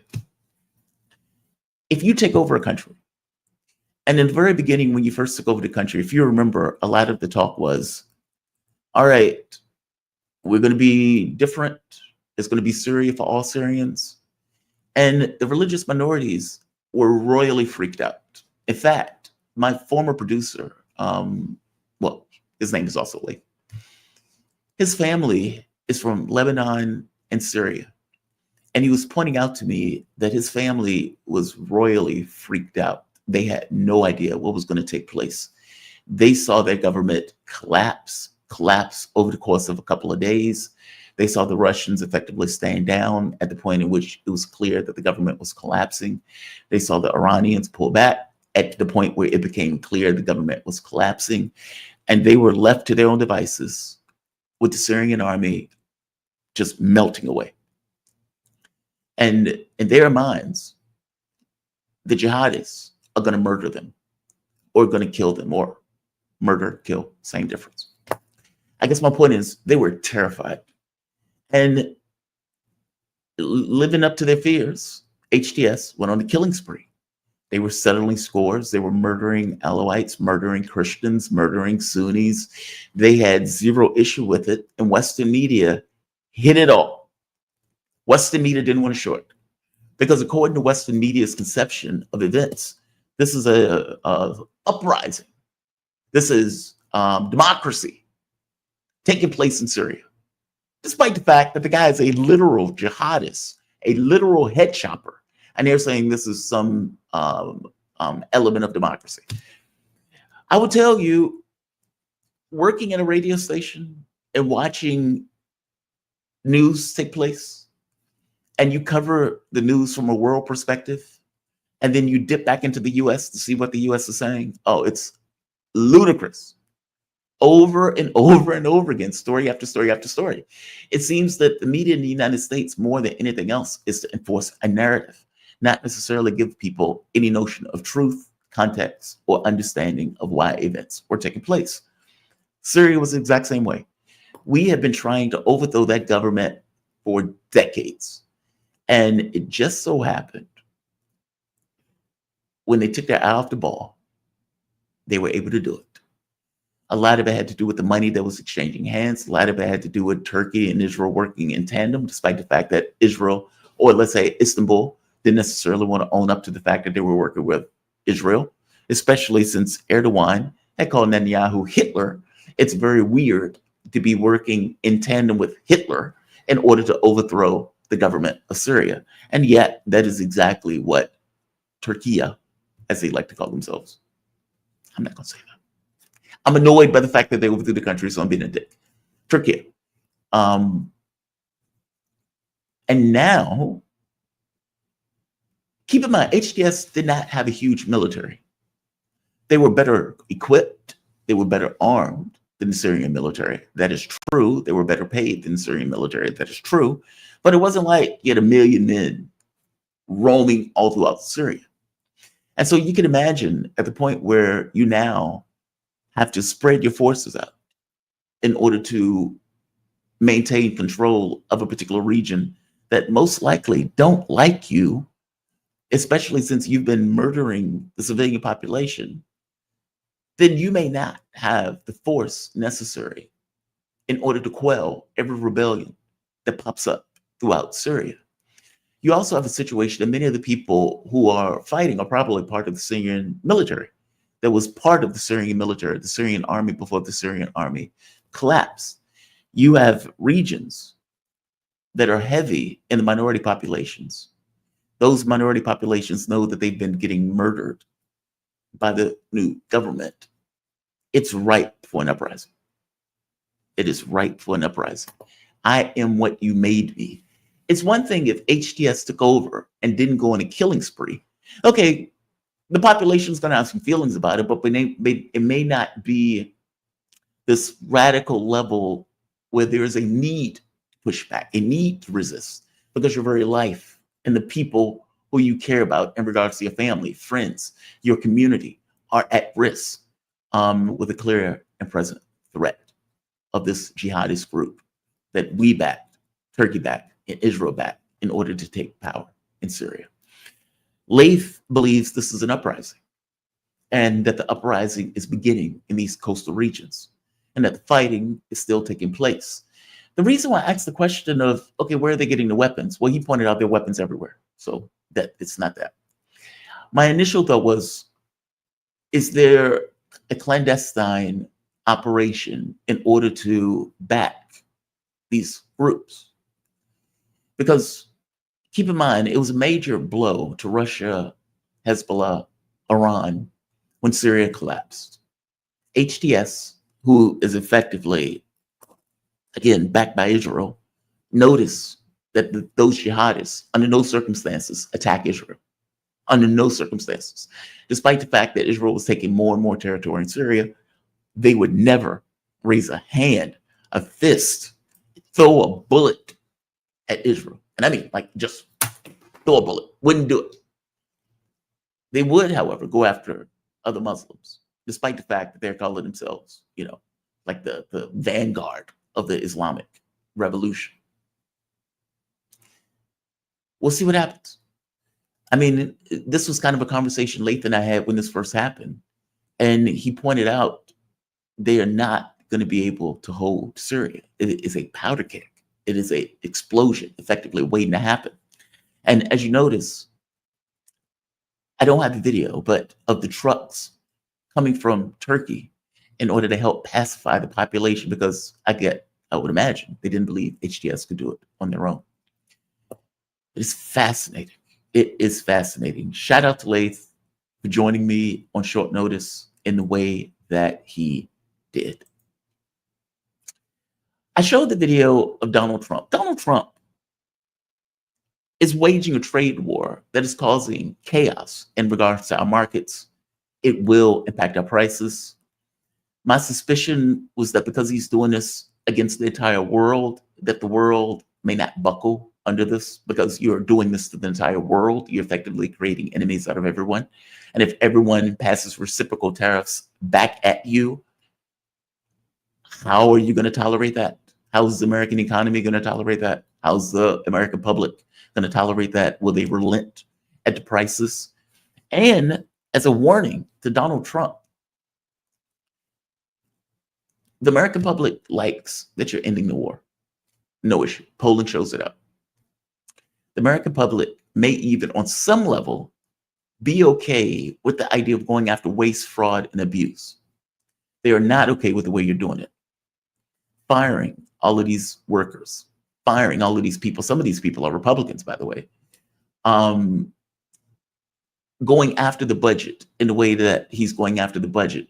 And by the way, it's not like he's going after the budget and then saying, okay, this is great. We can now save money. This is great. We can now pass tax cuts. So it's not like you're even going to cut the deficit, because you're effectively just giving yourself tax cuts. And even on policies that are actually, I'm amenable to, no tax on tips, for example, that is going to cost trillions. That is going to cost trillions. So not only are you going to increase inflation because of the trade war that you're effectively starting with the rest of the globe, China, Mexico, Canada, you're making things worse in regards to the way you're going after the federal government And I would imagine allowing Elon Musk to effectively run roughshod over these agencies like this. My point is, there may be consequences for this. Donald Trump, if he didn't do this, might actually be sitting much prettier than he is. And it's not that I think he's sitting rough. I mean, looking at the polling shows that the public, for the most part, is giving him almost in this kind of wait and see mode. That's not going to last, especially if you're going after Medicaid, Social Security, and Medicare.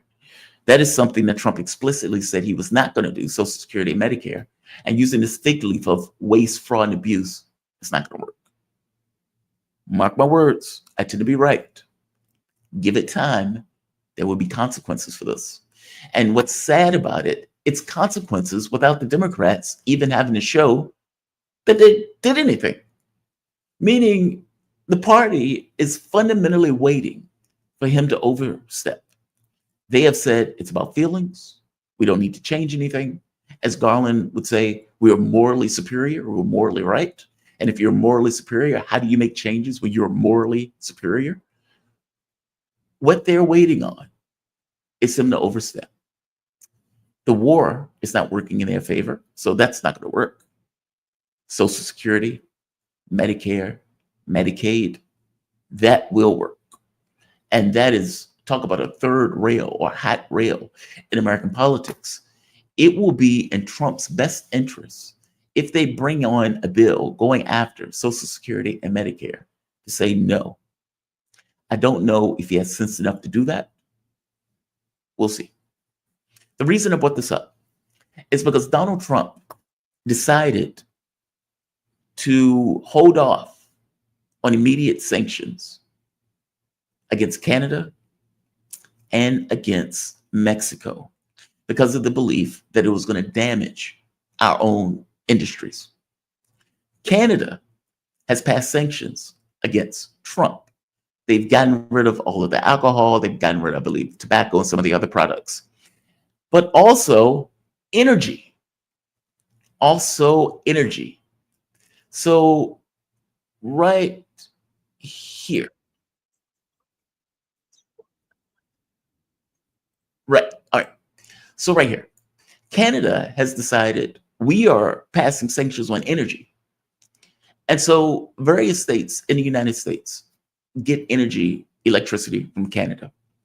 Now, if you remember when there was that major blackout, that blackout affected Canada and the United States because there's overlap in the energy grid. So they have effectively said, we are passing, I believe, 25% tariffs on energy going into the United States. So in various states that are closest to Canada, the energy bill is going to go up. So those people are now going to be paying more out of pocket for energy thanks to one Donald Trump. What's wild about this and what's sad about this is that if you remember, Trump passed the Mexico deal, the Canada-Mexico deal, effectively saying, I got to play this clip. I got to play the clip because it is so outrageous when you see Trump talk about this. All right, so right here, I'm going to play this clip. There are a few parts of this clip that I want to play. One has to do with Donald Trump effectively saying he's rescinding the sanctions temporarily. And I think it's this part. Ontario to Michigan, New York, and Minnesota, and isn't. Okay, I can't. I'm not going to be able to find it on the fly. Amigos. But as you see, our economy, or at the very least the stock market, is taking a hit over this. And for all of Trump saying, well, it's not that big of a deal, it's not going to hurt that much. Okay, fair enough. We'll see.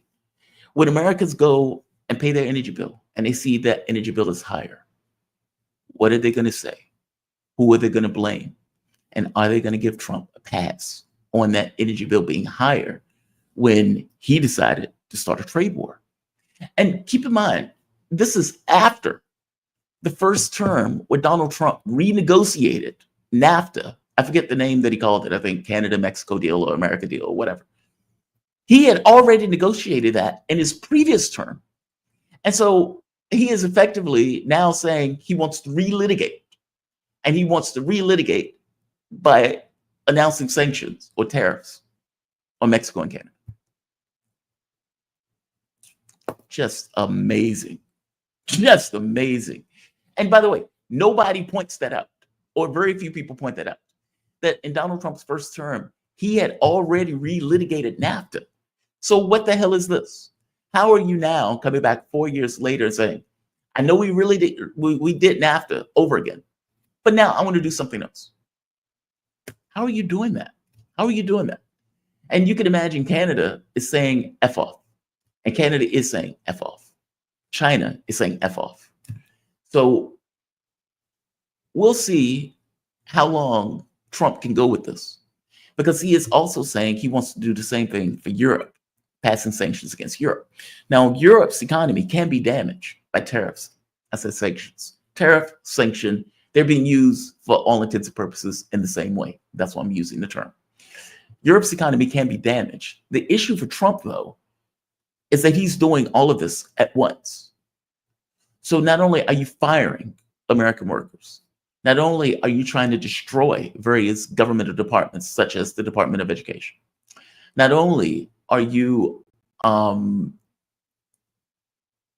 increasing energy bills for Americans, you are also increasing regular bills for Americans, because we are the ones that are going to have to pay the cost of those tariffs.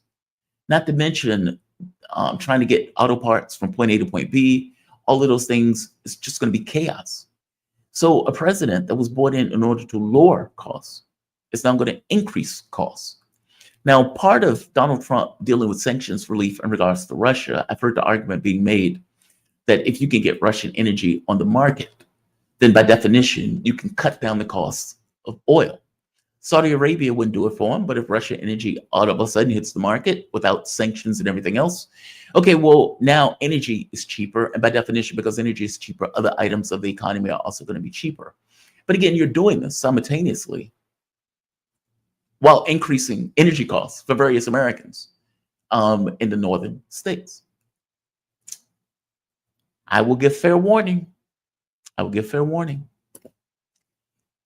At a time where the Democratic Party is fundamentally broken, and when I say broken, I mean broken, they are out here with the best idea that they can come up with is this. It's utterly ridiculous. I don't know if they told them this was a good idea, but they put this out as some kind of ad.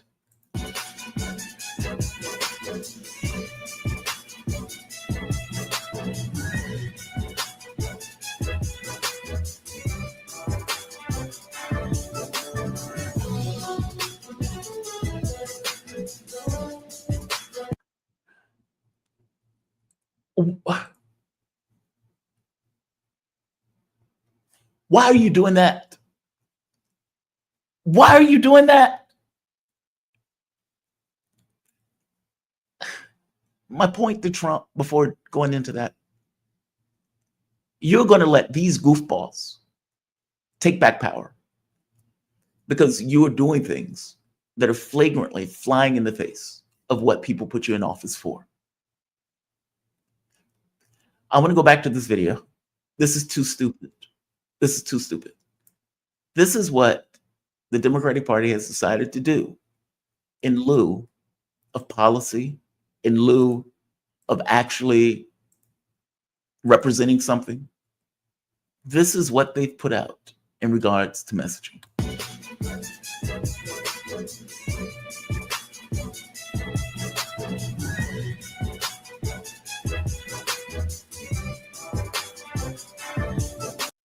This is quite possibly the cringiest shit I've ever seen in my life. This is so cringy. I want to bring in my guest, though. I am joined with the man of the hour, a fellow Trekkie that I've learned dang about. How you doing? Great to see you. Great. That is a high honor, sir. Dan Thank Cavallo, you. he's an I American appreciate human rights and labor rights lawyer and peace activist. Dan, thank you for joining me, man. I really appreciate it. Absolutely. I'm always happy to. I enjoy it. So I came across, the ceasefire. The ceasefire is either dead or seemed to be laying on its last leg. Excuse me. There was reporting that came out that Donald Trump was having back channel communications with Hamas. That's mind blowing. Yeah. Especially coming out of a Biden administration that under no circumstances would challenge doing something like that. But to be fair to Trump, he has said, look, I'm willing to talk to people we consider to be enemies. Otherwise, how do you ever negotiate in order to bring conflicts to an end? And he's right. Now, the catch becomes, what is the conversation Donald Trump is having with Hamas? Now, while he's having these back channel communications with Hamas, he is saber rattling on Twitter, effectively, all hell is going to break loose on Gaza, if indeed effectively saying collective punishment if you don't give up the hostages. But keep in mind, the reason that he didn't, Hamas, stop with the hostages because Israel was flagrantly breaking the ceasefire agreement. Give me your take on this. What do you think is going on behind the scenes? Do you think this is one of those things where Trump is escalating in public while working behind the scenes for peace, kind of like with North Korea, where, he's calling the man Rocket Man at the United Nations, and yet was perfectly willing to have negotiations in order to bring hostilities down? What is your sense of this? Because I got to be honest, I'm not entirely sure what's going on with this. It's hard to know, of course. Though I do think the fact he's talking directly to Hamas is a good sign, right? I mean, I think it has to be some indication that he's trying to find a way to prevent the war in Gaza from restarting.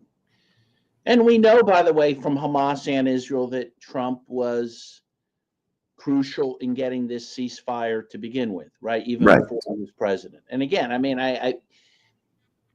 it's kind of hard to sit here and be, praising Trump, but I mean, the devil is, should get his due. And the truth is we're now almost, 40 some, maybe almost 50 days into this ceasefire.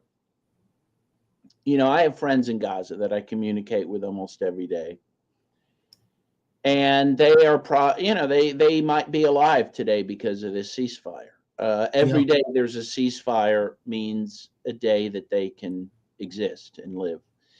So it has to be welcome. The fact he's talking to Hamas is not only a sign that, he wants to find a solution to this, but also isn't that a message to Israel? Like, the Israeli government must be shocked that he's talking to Hamas. I mean, this probably upsets them greatly. Like, it's a message to them that they're not just going to get their way. Yeah. So anyway, I guess my optimistic side is positive about this. I could be disappointed tomorrow, but today I feel like this is a good sign. And I do support Trump's willingness to talk to people, to talk to Putin, to talk to Hamas, to talk to the North Korean government. Biden wouldn't speak to anyone. He didn't speak to Russia for years. He wouldn't allow his staff to talk to their counterparts in Russia. This is insane. They believe in forever wars. I mean, because otherwise it's just a forever war. I mean, this notion that you're going to be able to dictate terms to somebody, it's insane. And I never understood this policy of just, we're just going to be at odds forever. We're not going to negotiate. We're not going to talk. We're not going to come to, we're not even going to acknowledge that they have security interests that may be different from our own, right? It's a very weird way of doing politics. But that was the way that they operated. Kamala Harris was the same way. And it's dangerous. I mean, again, when you talk about Russia, a nuclear armed state, it's in our own self-interest to talk to them, right? To make sure there's not misunderstandings, to make sure that, nuclear missiles aren't accidentally shot off because of these misunderstandings. I mean, every president of the United States since World War II understood that. And somehow Biden, he didn't get that memo. He didn't get the memo that it was important to have those discussions. But see, it's not just Biden, though. it's Democrats at large. Like, meaning any random Democrat that you put into the spot would have done the exact same thing. They seem to have the same mindset. I'll give you an example. Do you remember when there used to be a time where lefties were anti-war? Mm-hmm. And, you know, I've had Daniel McAdams on the show, and I remember Daniel McAdams said that the Ron Paul Institute used to be able to work across the aisle with lefties in order to pass or to push for, let's say, anti-war initiatives and those type of things. And he said that is no longer the case. I remember when, I believe it was the Progressive Caucus, put out a tepid letter saying, hey, maybe the US should work towards peace as opposed to continuously escalating. They were shouted down, and within a day or so, they had to pull the letter, basically, literally rescind a letter that just said, maybe we should work towards peace. Right. That's where they are today. How did that happen? I got to be honest, I don't quite know how that happened. I don't know when that change took place. That wasn't the perspective of lefties. I mean, even Bernie Sanders is out there right now, you know, screaming for war, saying we need to keep this war going on. And Elizabeth with Warren. Yeah. No, this is a sea change. I mean, you're right. I mean, not only was it that you could, I mean, it was in the day. Look, first of all, we'll start with the premise that the Democratic presidents were as hawkish or more so at times than the Republicans, right? But the base of the parties and the kind of rank and file Congress people tended to be more dovish within the Democratic Party, right?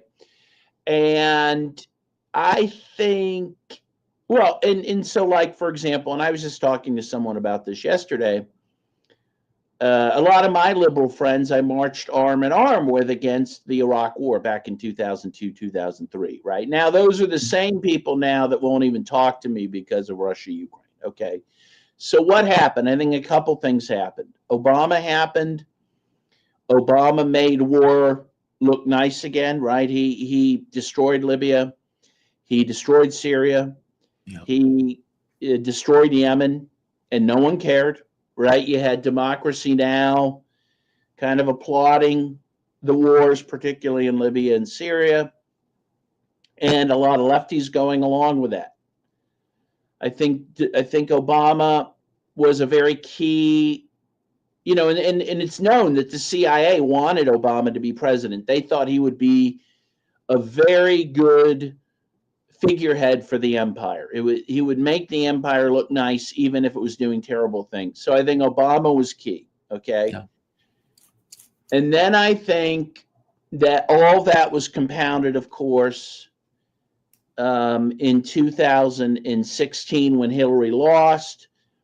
And then she and the Democrats and the intelligence agencies concocted the Russiagate scandal, which was a lie. But the whole thing was that Russia somehow allegedly interfered in the U.S. elections to get Trump elected. And most Democrats went along with that lie. And most Democrats in the base still believe in that lie to some extent. Yeah. So that groomed people, again, particularly in the Democratic Party, to hate Russia, right? It really primed the liberals for the war in Ukraine that was about to happen, and to support Ukraine against Russia. So I think those are the big things that happened. That is what led the Democratic Party from top to bottom to support these wars. And of course, well, I guess there's a third thing. Well, it's related to the second, and that is the Trump derangement syndrome. And that is that because Trump wants peace with Russia, the Democrats are automatically going to want war, right? If he wants vanilla ice cream, they're going to want chocolate. I mean, there is that too, that really, frankly, childish aspect to it.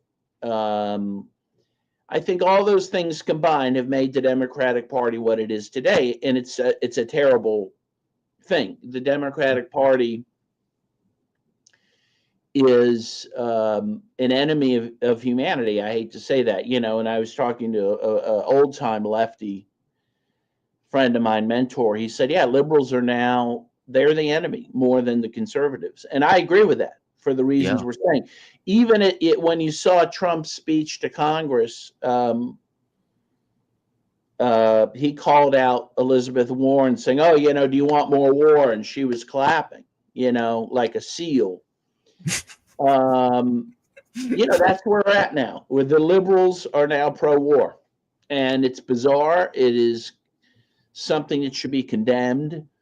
I don't think it's inevitable that it'll stay that way. And I think the Democratic Party, they're going to have to do some soul searching or they're not going to win anymore. I mean, again, then you have the irony is that it's the Republican base, the MAGA base, that has a very large contingency of people that want the wars to end. I mean, Yes. Trump ran on a platform to certainly end the war in Ukraine. He seems to at least be attempting to do that. Mhm. He's been much more hawkish when it comes to Palestine, but now you have him talking to Hamas. So we'll see. But I also think Trump represents the part of the ruling class that has decided we're about to go bankrupt and we just can't afford these wars anymore. Yeah, ish. I mean, yes, obviously, with $37 trillion in debt. Yeah. And yeah, totally agree with you where he's talking about like drawing down the military, all that stuff. I mean, he's going after the CIA. He's saying he wants to cut the military by like 40%, something to that effect. Yeah, 35%, I think, over. By the same token, though, like every quote unquote savings that he finds, he's just putting it in a tax cut. So it's not like he's cutting the debt. It's not like he's cutting the deficit. Like, for example, the no tax on tips. No tax on tips is going to be like $20 trillion. Some insane amount of money. The tax that much money, I had no idea. Wow. It's an because if you think about it, most jobs are service jobs. And if you're talking about, let's say YouTube, okay, if somebody gives a super chat, is that a tip? Right. If somebody gets Uber drivers, of course, Amazon drivers. Exactly. And you're talking about this entire level of the economy that no longer the government gets. Yeah. I'll give you another example. If you're a waiter, let's say you make $2.50 an hour. Everything else above that is a tip. So if they bring in $50,000 a year, okay, $2.50 is the actual wage. Everything above that is just a tip. So that is money the federal government doesn't get. So the federal government under that model gets taxes on $2.50 an hour. I don't even know if they would even qualify to pay taxes. Like, again, as a lefty, I don't hate it. But I look at this and think to myself, okay, for all of this talk about cutting the deficit, he's just going to expand it. I mean, the last time Trump was in, he ballooned the deficit by like $9 trillion.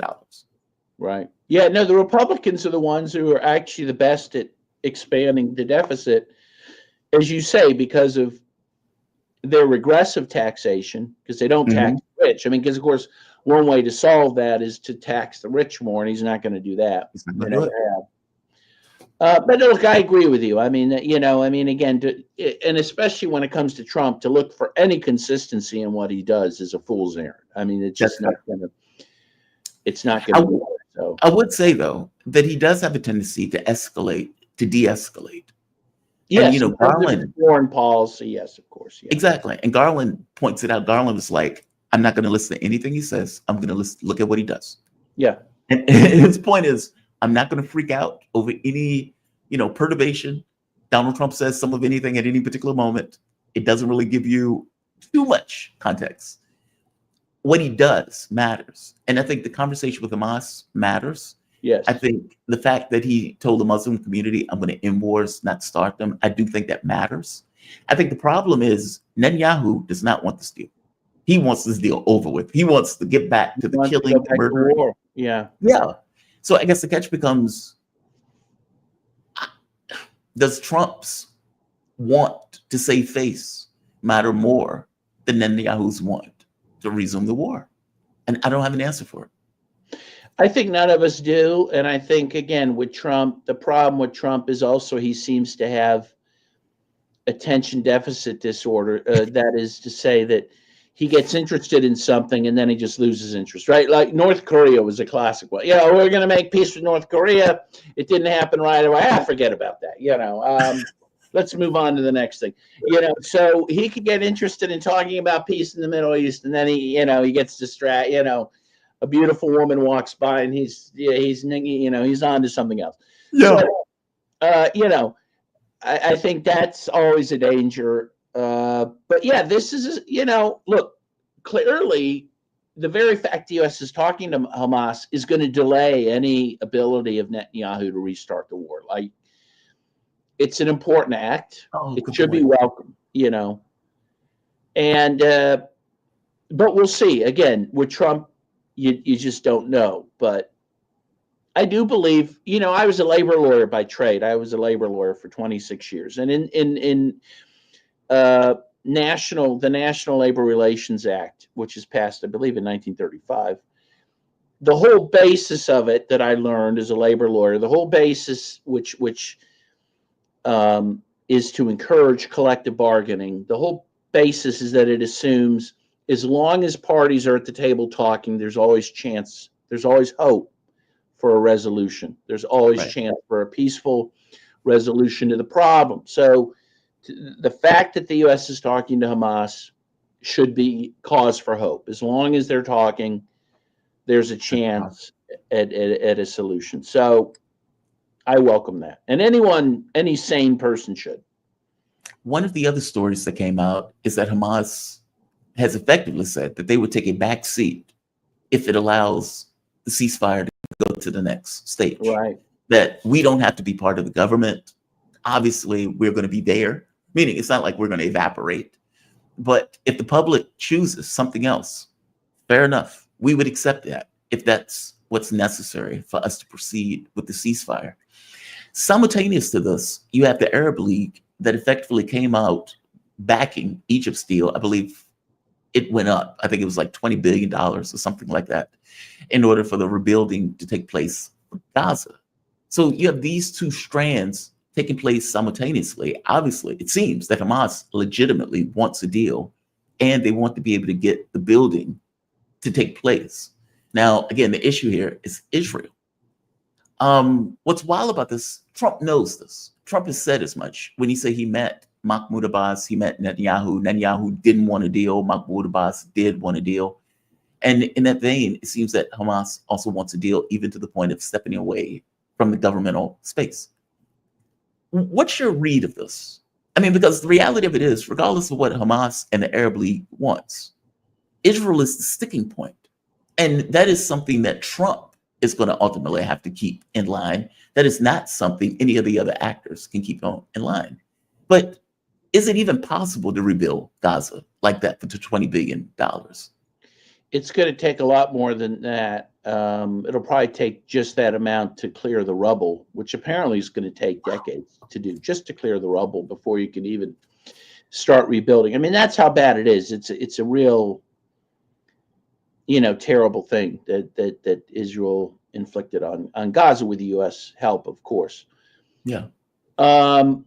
But look, 20 billion is a start anyway. It's better than nothing. In terms of who can, get Israel in line, obviously the U.S. is the country that can really do that by simply saying, we're not going to fund this war anymore. And we're not going to fund you anymore. And if the U.S. didn't, Israel could not prosecute this anymore, and their economy would collapse as well. It's almost collapsing anyway. At the same time, look, Egypt and Jordan and other countries also could play a role in keeping them in line if they're willing to, frankly, threaten military action against Israel. I mean, Israel, I do think, is in a vulnerable, but they won't probably. That's what I was saying. They never do. They never do that. They never do. Well, they haven't since 1973, not Right. Since President Nasser was leading Egypt. And at the same time, though, the leaders of these countries do have a problem, and that is that their own populations are demanding some action to help Palestine, and a lot of their military leaders are also demanding that. So they're going to have to do the calculus of whether it's worth getting the U.S. aids and therefore foregoing, taking on Israel and risk being overthrown in a military coup or a revolution. You have Saudi Arabia, by the way, remember saying they would even give Jordan and Egypt, they'd make up for any aid they would lose if they were from the U.S., if they, took on Israel. So we'll see. I mean, you're right that I think it's a very remote possibility that they would do that.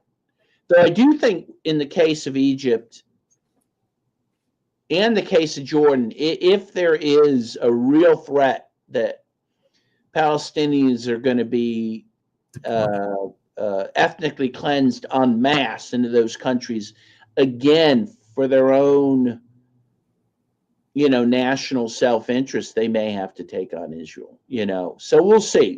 But all those things you got a lot of moving pieces. And I think, the fact that there's a ceasefire in place now, and the fact that a lot of these players, certainly all the Arab world, does not want to see that war restart. Right. It appears Trump doesn't want it to restart. The fact that is the case, again, gives me some hope that it won't. So I guess my feeling is after October 7th, I kept thinking to myself, we can't go back to this. Yeah. Like after all of these people being killed, all of these women and children have been killed, all of this land has been destroyed. I think it's like 80 to 90% of the living dwellings have just been gone. I mean, it is hard to wrap your head around that much destruction over the course of a year and a half.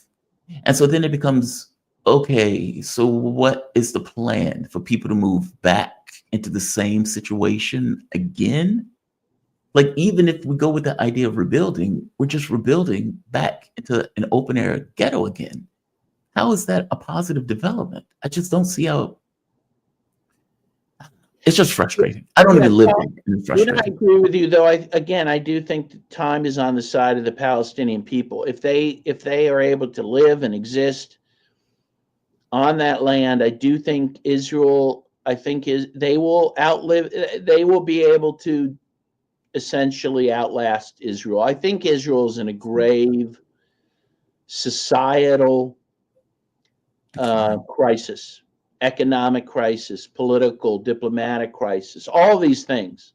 Mm-hmm. You have a large number of suicides amongst the military and also domestic violence amongst personnel who fought in Gaza and then went home. And of course, the elephant in the living room is the reason that is happening is because they did terrible, terrible things. And I think they can't live with themselves. And that's a huge problem. And I think that the military leaders certainly know that they don't want to send people back into Gaza if they don't have to. I mean, because again, the society is fraying. And, they know the world doesn't support them anymore. And that's an incredible thing that happened after October 7th. I just saw a poll came out, I think yesterday in the United States, that now most people don't support Israel in the United States, but most people do support Palestine. Essentially, I saw that. Yeah. That is an astonishing poll. Because of the shift. Poll. Yeah. That's a hell of a poll. I mean, I that has never been the case in my lifetime. Never. And in other countries, it's going to be much more, again, lopsided towards support for Palestine. But in the fact that in the U.S., you have a poll like that has to be set off alarm bells in Tel Aviv that their days are numbered. Yeah, at some point there's going to be a political actor that gets into power that is not going to toe this line in this way, especially with the public taking a different tact like this. No, you might be right. There's another thing that came out in Al Jazeera today. Well, I guess there are two things. Can we talk about Syria for a bit? Of course we can. So HTS is under assault. There's an uprising that apparently is taking place in the coastal regions of Syria that has been going after HTS. Turkey has gotten involved. They've sent their military, I mean, just racing in order to back HTS up. Apparently, there are drones, airplanes, and all of these things that are effectively backing HTS. Most of this is, well, for one, because jihadists overthrew the government. But on top of that, went on a killing spree with religious minorities, Alawites, Christians, Sunnis, etc., and has been doing so for the last several months since they've taken over, which is creating a massive backlash in the country. And I got to be honest, on some level, an expected backlash in the country.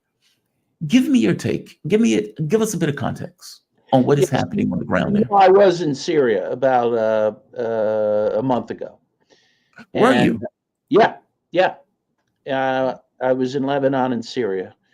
So I did see, and I interviewed people. I interviewed, Alawites and Christian priests and a Christian archbishop. And the truth is that the religious minorities are being terrorized, and they feel terrorized, and especially the Alawites, who a lot of them are being kidnapped, killed, particularly in the city of Homs, but not only there. And as you say, now there's revenge killings, against people who are doing that. The truth is the country, the more I see, the country could be on the verge of a civil war. The other thing that the HTS did, I mean, first of all, they've really done nothing positive for the country since they've come to power. And the new self-appointed leader, Jolani, hasn't even addressed the people, by the way. He's met with all these foreign dignitaries. Yeah. Because he wouldn't, as one person pointed out, because he won't even speak with a Syrian accent, A lot of these jihadist fighters that have taken over are foreign fighters. In fact, I believe almost every high-ranking official he's appointed is actually Turkish, not Syrian. Oh. So there's a lot of resentment that's growing against the new government. The other thing the new government did is fire 1 million public employees, mostly along religious sectarian lines. So now you have all these public employees without jobs, even though public employees who have jobs are not getting paid, or they're not getting paid on time. Plus you have these, assaults against minorities. So HTS is not popular, I believe. I think that they are going to face more and more opposition, more and more resistance. There are resistance militias springing up that are fighting the HTS, that are fighting Israel, that is now occupying a lot of the southern part of Syria. In lieu of HTS doing it, because they're not doing it. HTS is not taking on Israel. So now you have these, militias that are rising up to do that work.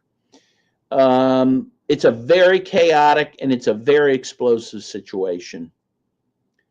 It's a disaster is what it is. So we should pay a lot of attention to it, watch what's happening every day. But it's not good. Wow. What is your expectation in regards to outcome? I mean, Turkey, I would imagine, has to invest. Well, like I said, they've been sending military arms and everything else in order to pacify the population. This seems to be originating in the coastal regions, correct? Well, yes, to some extent, yeah, because there are large Alawite populations in coastal towns like Latakia and Tartus, and Homs as well, though I don't think Homs is a coastal city. But yeah, and also there is a certain, I think there's a lot of holdovers from the Assad government that are in the coastal regions. Plus, of course, you have the Russian military bases there. So there's a lot of, it is fertile ground for resistance. So I think you'll see a lot of resistance coming out of those areas. By the way, didn't George Bush do something similar in Iraq, where he fired all of the public workers or everybody that was associated with the Ba'ath Party, which was effectively everybody that was in And government. everyone agreed that was a disaster because even Yeah. they fired all the security personnel, the police, which by the way HTS did as well. They fired all the former government police. And yeah, what happened in Iraq was again pretty predictable, and that is that security totally broke down, and you had these ISIS type groups that emerged in in that power vacuum. The very same could easily happen in Syria because yes, HTS did the very same thing. Wow. They don't even have the bureaucracies running. They don't have the courts running. There is no rule of law. There's no, there's virtually no police forces. Wait, so the gangs that the jihadists of these fighters that are running around in pickup trucks, that is the only quote unquote government that's That is there. They correct. don't have Right. It's right. So when I was in Damascus, for example, those were the guys that were the police. These guys dressed in fatigues with the machine guns, and they look like what they are, Al Qaeda. That's where they came from. That's what they are, and that's who's policing the country. So, and by the way, within HTS there are 26 different factions, and there are factions within those factions, and so this is a mess. These folks are not poised. They're not equipped to govern. I'm not sure they really want to govern. So we'll see. I think there's a very good chance that HTS will not be in power. But what arises to take power in the vacuum, I don't know. What I do fear is in that power vacuum that you'll have Israel and Turkey step in, and the U.S. and France, and that you're going to see Syria essentially cannibalized. I think that may be a possibility. So, what are people saying on the ground? Like, what's my producer? My producer, when I was working at the radio station, he has family in Syria and in Lebanon, and he pointed out that they were terrified when all of this took place. And I would imagine the populations there are probably also terrified. But what are they seeing on a daily basis? Like, for example, going to buy bread, going to, like the most basic things of life. For example, I remember it was a British reporter, and this was when Assad was in power.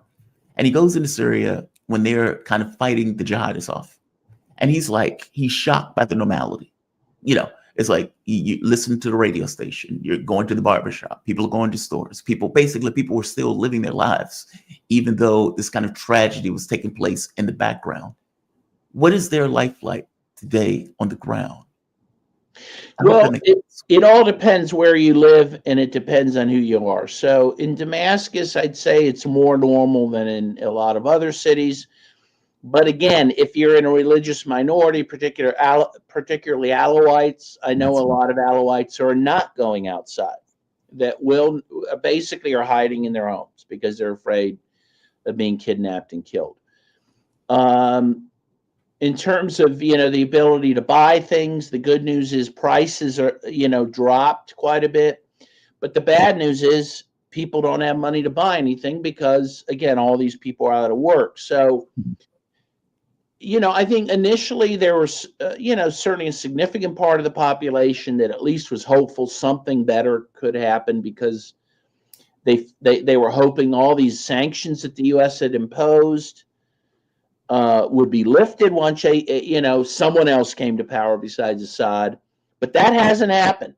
So, and then again you have all these people fired, you have all these sectarian killings. So I think very quickly the optimism that some people had is eroded. I think people now are very afraid of the future, and a lot of people again are afraid that they're on the verge of civil war, and no one wants that. I mean, no one in their right mind wants to go back to that. So, but that is what appears to be, happening. This is going to sound conspiratorial, but was a civil war the point? Like, Somebody could make the argument that under no circumstances were they going to allow jihadists to take over Syria. That even though he may, the pet jihadist is doing okay now, at some point that is not going to be true.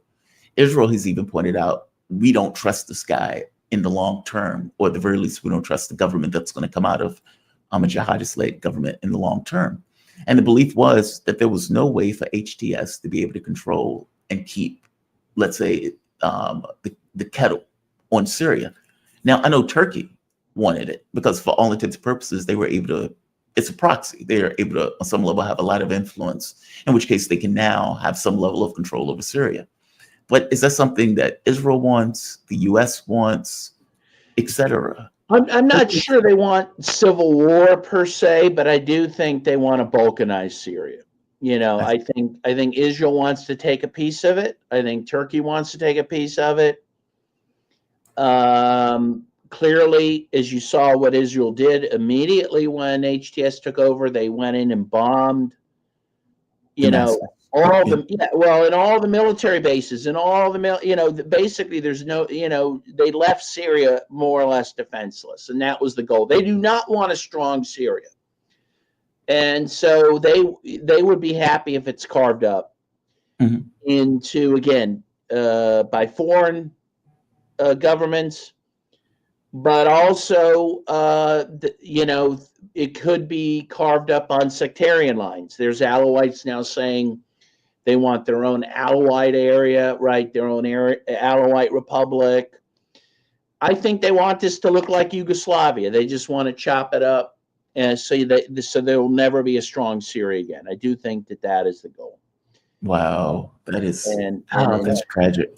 Yeah, I mean, you never know. The uprising, if it takes off, it may create something better ultimately. I mean, despite the tragedy, if you have all of these groups that have come together and see themselves as being Syrian, as opposed to, because the truth is, they're like, if U.S. was taken over tomorrow, and somebody came in and says, we are now a religious country, we're now a Muslim extremist country, right?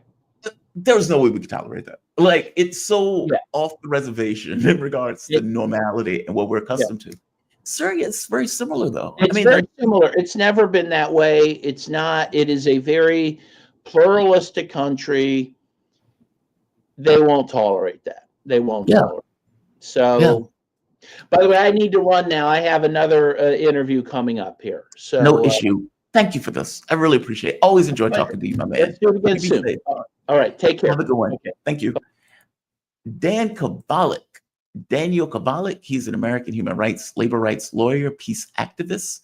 He's also a professor. At the very least, he used to be. Shout out to him. I really appreciate him. No, I did not necessarily have the intention of talking to Dan about Syria. I was bringing Dan on to have a conversation about Gaza. We just kind of trended into it at the point where I realized he was on the ground. There's one more story that I want to hit before I go. Interesting one, no less. Right here. And again, shocked on some level by this. And maybe I shouldn't be. US President Donald Trump sent a letter to Iran to negotiate a nuclear deal. This came out today. US President Donald Trump says he sent a letter to Iran asking the country to agree to nuclear deal negotiations. Iran has previously said it's ready for talks, but not until the Trump administration suspends its maximum pressure policy. Trump's tariffs push continues to spur uncertainty and frustration as the US president pauses some measures, blah, blah, blah. That goes beyond it.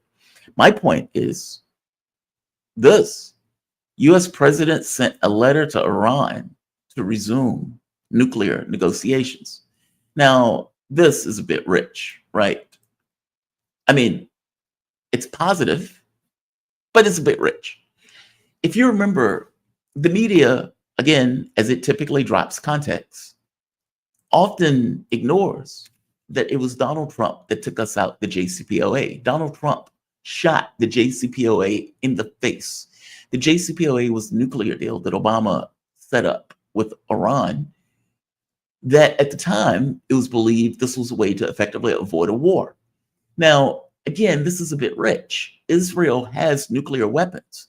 They are the widest secret that everybody knows and that nobody says.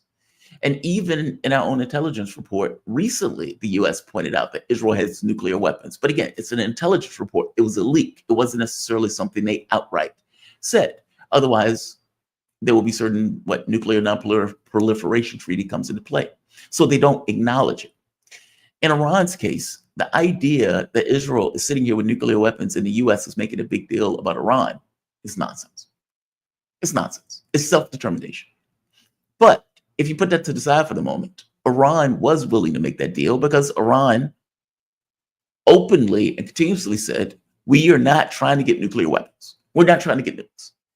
In fact, if I'm not mistaken, the Ayatollah made an edict against getting nukes. And so for them, it's like, okay, we want sanction relief. We want to come to a deal, in which case they came to a deal. Europe co-signed that deal with Obama, and sanctions were supposed to be removed. The world is great. They were doing this in order to, better their economy. Trump comes in and kills the deal. No reason. Or short of the reason being Obama signed it and I want to redo it. And then started to implement a pressure strategy against Iran.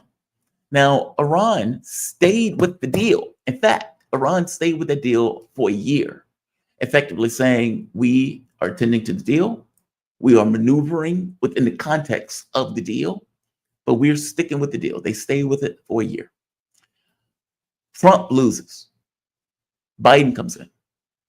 And despite the fact that it was the Democratic administration that signed the JCPOA, Joe Biden would not go back to the JCPOA, in which case, again, like I keep pointing out, Joe Biden was the worst president we've ever had. So now Trump is back in office and getting $100 million from Miriam Adelson. Donald Trump saber rattles continuously against Iran. Now what? Trump says, or at the very least since the letter, he wants to negotiate on the nuclear thing. That is fascinating. Now, part of this could also be Russia. I mean, Russia and Iran has a security agreement or security architecture agreement.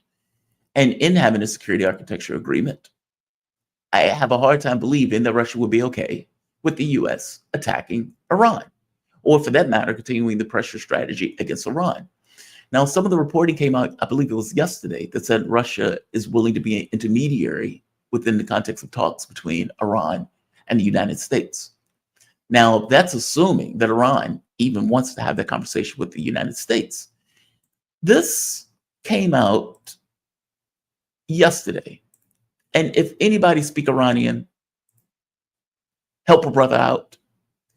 But if it is what it says it is a fascinating clip. This is Pezeshkian.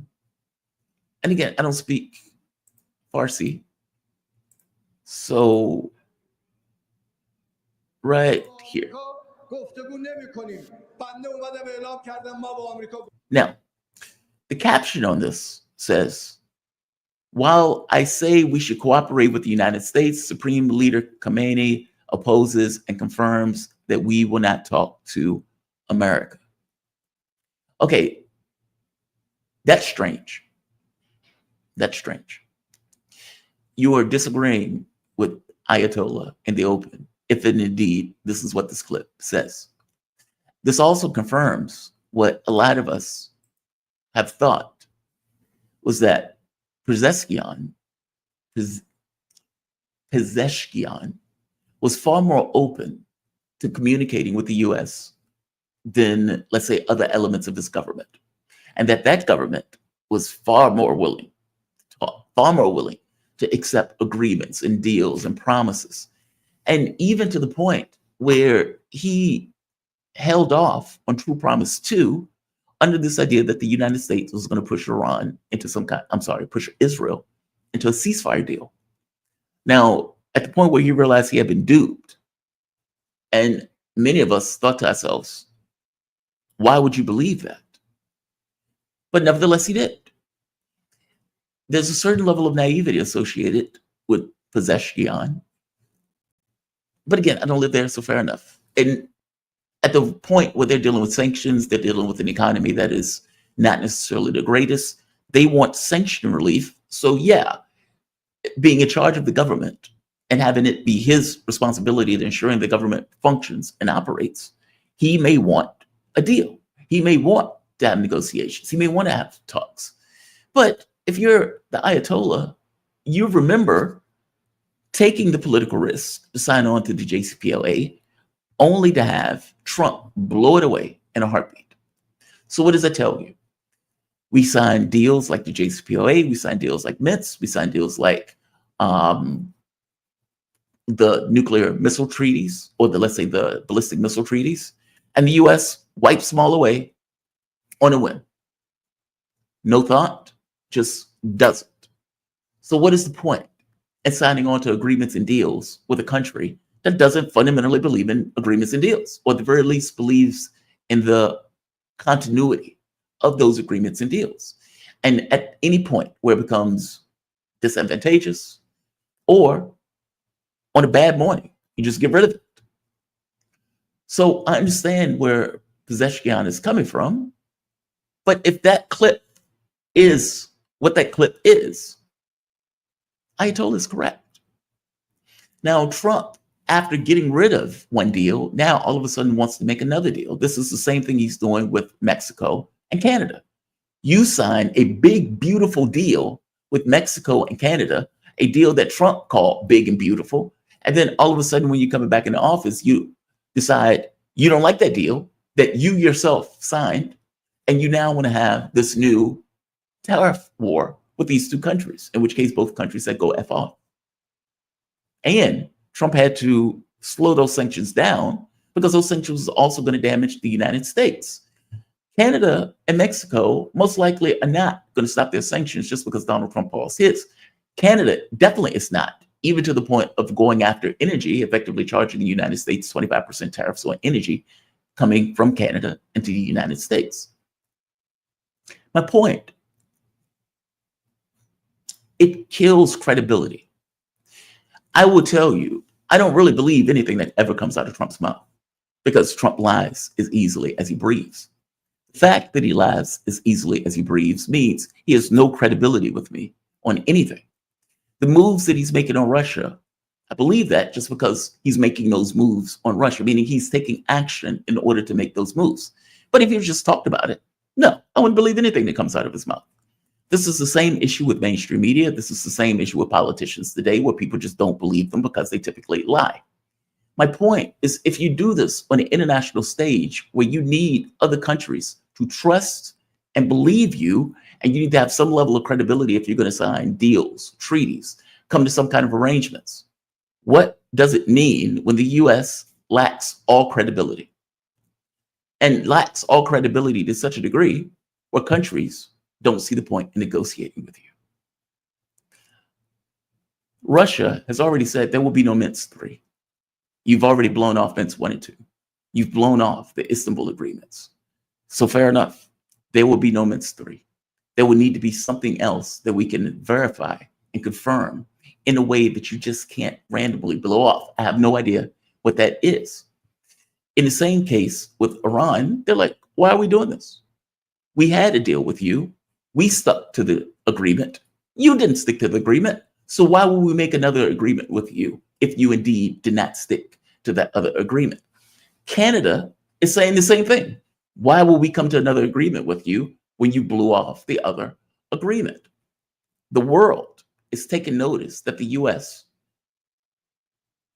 lies, that we are a dishonest actor, and we are paying the consequences for being a dishonest actor with these various countries that no longer want to negotiate with the US in cases where we actually do need to negotiate.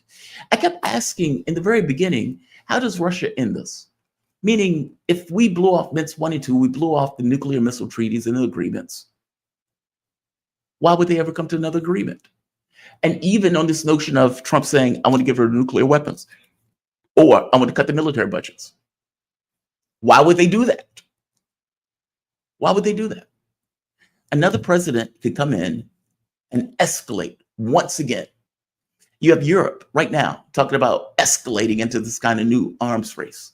Why would any, be it China or Russia, trust the US to do that, where they will decapitate themselves and their own military budgets for the benefit of the US, especially considering the US spends like $1 trillion on their military, on our military, and they spend what? China's like 200 billion. I think Russia was like 80 billion.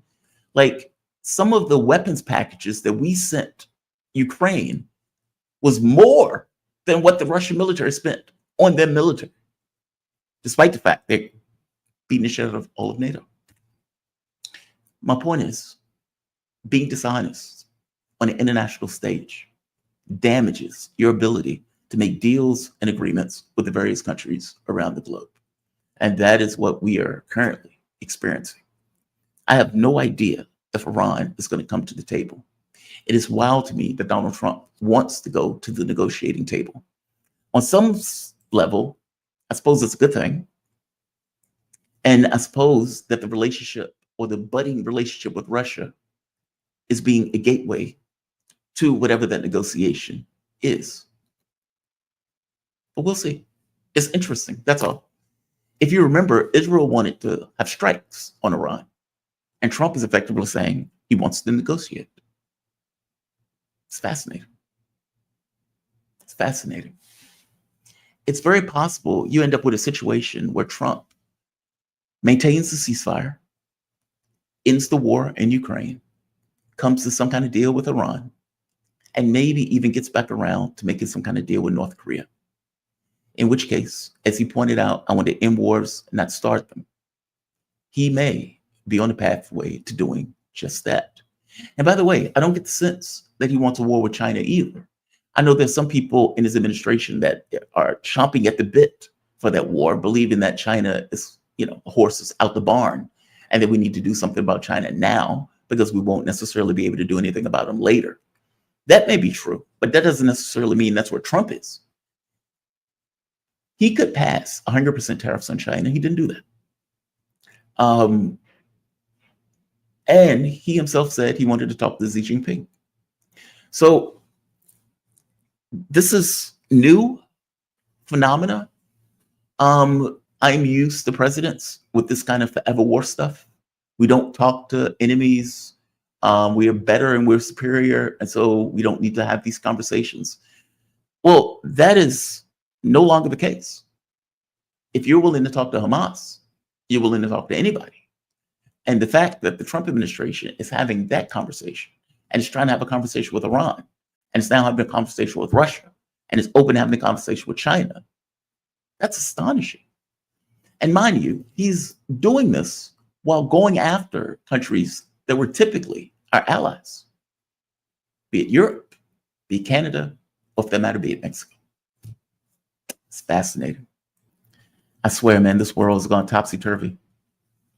This world has gone topsy-turvy. And Marco Rubio, his soul has left his body. His soul has left his body. Let's go into the chats. Mr. Ripley, it said the TV show's political party being... The TV show's political party being named the same thing as Zelensky's actual political party is like seeing a black cat in the movie The Matrix. Yes. Yes. How weird is that? How weird is that? You have a show where you know what it would be like. Do you remember what is the show? What is the show? It's not called The White House. It used to be very famous in the United States. Oh, I can't think of the guy's name. It would be like Martin Sheen running for office and just played his character that he played on TV. It would be that, right? He stars in a show, Servant of the People. He's plucked from obscurity and is thrown into this political situation in order to clean up corruption. Zelenskyy gets plucked from obscurity. He's playing the piano with his dick, and out of the blue, somebody grabs him. He's like, let me pull my dick in my pants first.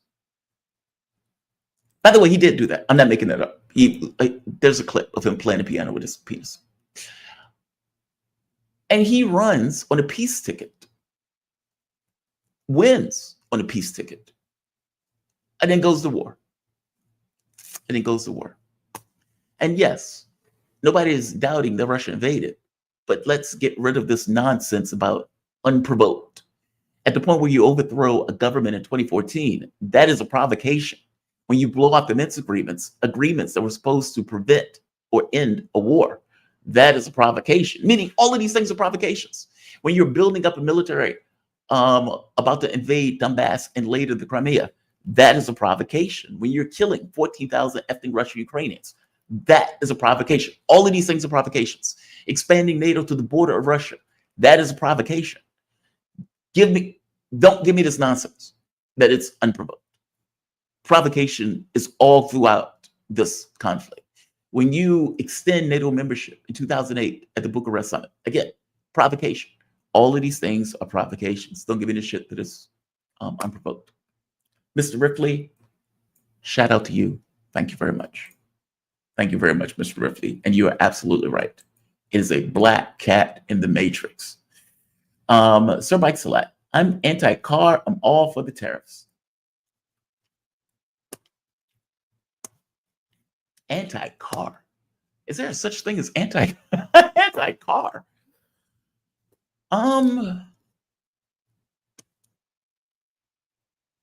don't like to drive. I can't say I'm anti-car though. Look, I guess my issue with the tariffs, I think I understand what he's trying to do. I think it's this idea of trying to bring jobs back to America. That if you can scare the hell out of countries enough, then maybe they'll bring their factories back, especially if you're talking about like China, right? Many of those companies are American companies and they sell their products back into the States. Well, that may be taking place all over the world where we have companies that are stationed in those countries that bring their products back into the country without having anything necessarily placed on those products. So we incentivize countries or companies from leaving the United States. If you have laws that are permissive of a company to say, I'm going to close this factory. And when I close this factory, I'm going to go to Philippines, China, Mexico, whatever. I'm going to build the product there because I can pay the worker $3 as opposed to the $20 that I was paying the factory worker in America. I can ship that product back into America without any tariffs, without anything on it. Then I've just made, what, $17 on top of what I was making before, meaning I've made massive amounts of profits. And those profits are going directly to the top 1% of that company because the workers themselves are no longer getting that money. Labor is one of the most expensive elements of a company. If Bezos could do Amazon without a worker, he would do so. And he would make a shitload of money doing so. Okay, well, maybe you can't get rid of the worker, but instead of paying him 20, maybe you could pay him 3. Maybe you could pay him 2. Maybe you could pay them 1, depending upon the country that you're in. My point is, if you have laws that allow that, then they will do that. What if you had a law that said, if a company wants to sell, it has to, at the very least, offer it to the employees first? Well, the employees may be able to set up a worker co-op or something like that. It, at the very least, would disincentivize that company from selling. Now, whether Trump is going to be able to accomplish his objective with these tariffs, I am doubtful, to be honest. Because you have gotten into a pissing match with the rest of the globe, regardless of what your intentions are. And again, it's not like you're even doing these tariffs. Well, we pay those tariffs, is my point. Meaning, you may be anti-car, but people who, let's say, live somewhere like Richmond, like I do, require a car to get around. It's not like living in DC where you can take the subway from point A to point B, or living in Boston, or living in New York. Richmond, like many countries or many states, requires cars. One of the things, even when you go on job interviews, at least they used to say, how do you get around? Meaning, do you have a car? Do you have transportation in order to get to work? Our bus system sucks. We don't have a subway. A car is your main mode of transportation.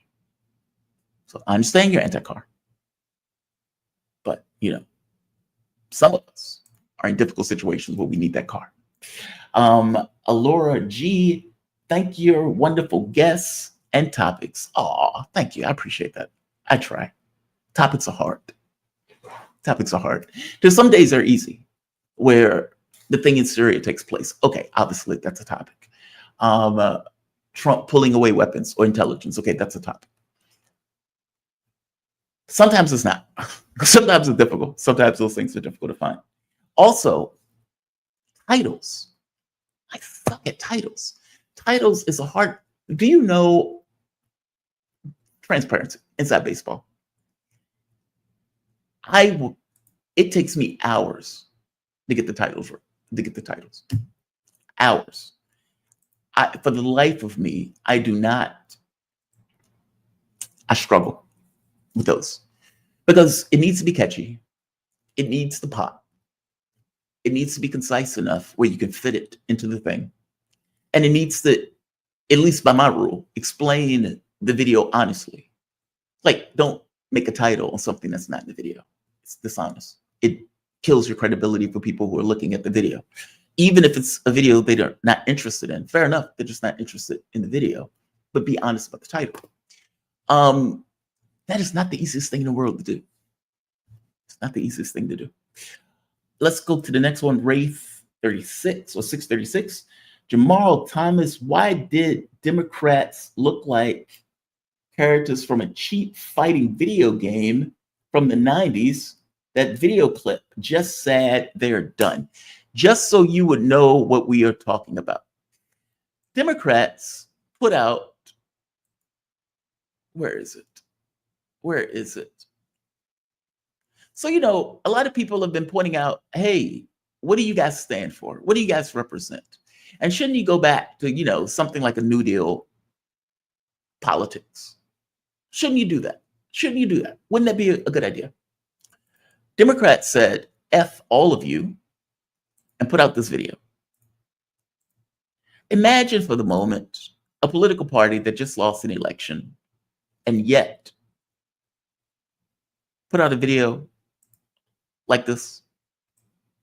This is what they are trying to do to get back into the good graces of the American public.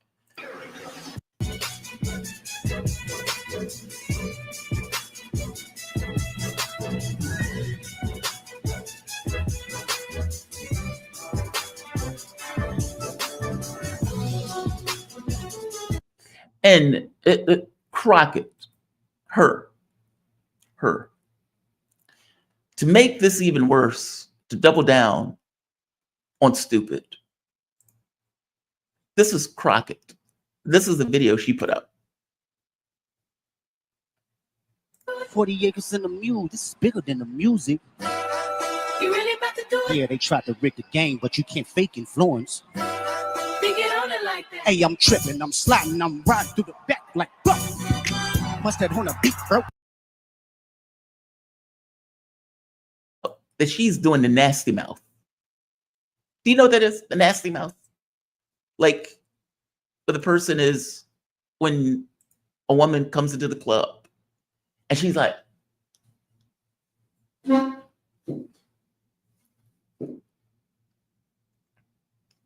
you are a member of Congress. Why are you doing the nasty mouth? Why are you doing the nasty mouth? Why are you doing that? You're a member of Congress. You're not running up in some club. You are a member of Congress. This is the exact formula for the thermocore that's needed to build a new firestorm. How did you manage to arrive at something that took decades? Come on, come on. This is the exact formula for the thermocore that's needed to build a new firestorm. How did you manage to... What the hell? What the hell? What the hell just happened? There we are. Where's my yuck mouth? Here we are. Let's go back to yuck mouth. It's a cultural divide. I'm gonna get it on the flow. You really about to do it? 40 acres in the mule. This is bigger than the music. You really about to do it? Yeah, they tried to rig the game, but you can't fake influence. They get on it like that. Hey, I'm tripping, I'm sliding, I'm riding through the back like fuck. Must have on a... She is doing the yuck mouth. She is doing the yuck mouth. Why are you doing the yuck mouth? You are a member of Congress. You're a member of Congress. You're a member of Congress. Your constituents sent you campaign funding. They sent you money. They gave you support. They put you in the halls of Congress. Why are you acting like you are coming out of a club at 2 a.m, high and drunk, doing the yuck mouth? Just amazing. Just amazing. Like, what is wrong with policy? And I get it, right? Policy may not necessarily be the thing that everybody globs onto. Okay, well, what is wrong with representing something? What is wrong with, saying this is what we stand for? This is what we represent. You can judge us by this because this is what we represent. Instead, you get the stupid anime game bit and you get Crockett doing the yuck mouth. Just outrageous. Alexander G. POTUS J.D. Vance 4849. Russia would mediate between the U.S. and Iran. Yeah, that's what it seems like. Making a peaceful solution. Israel will not get Gaza. Ukraine will capitulate within 2 months. EU will come crawling back to the United States. Alexander G., you might be absolutely right. It's complicated. I get the sense that if Trump had his way, like just if there were no pressures, he would try to keep a deal. Meaning he would try to keep the ceasefire. By the same token, Trump is not the only actor in this. Israel is the other actor. Netanyahu does not want that deal.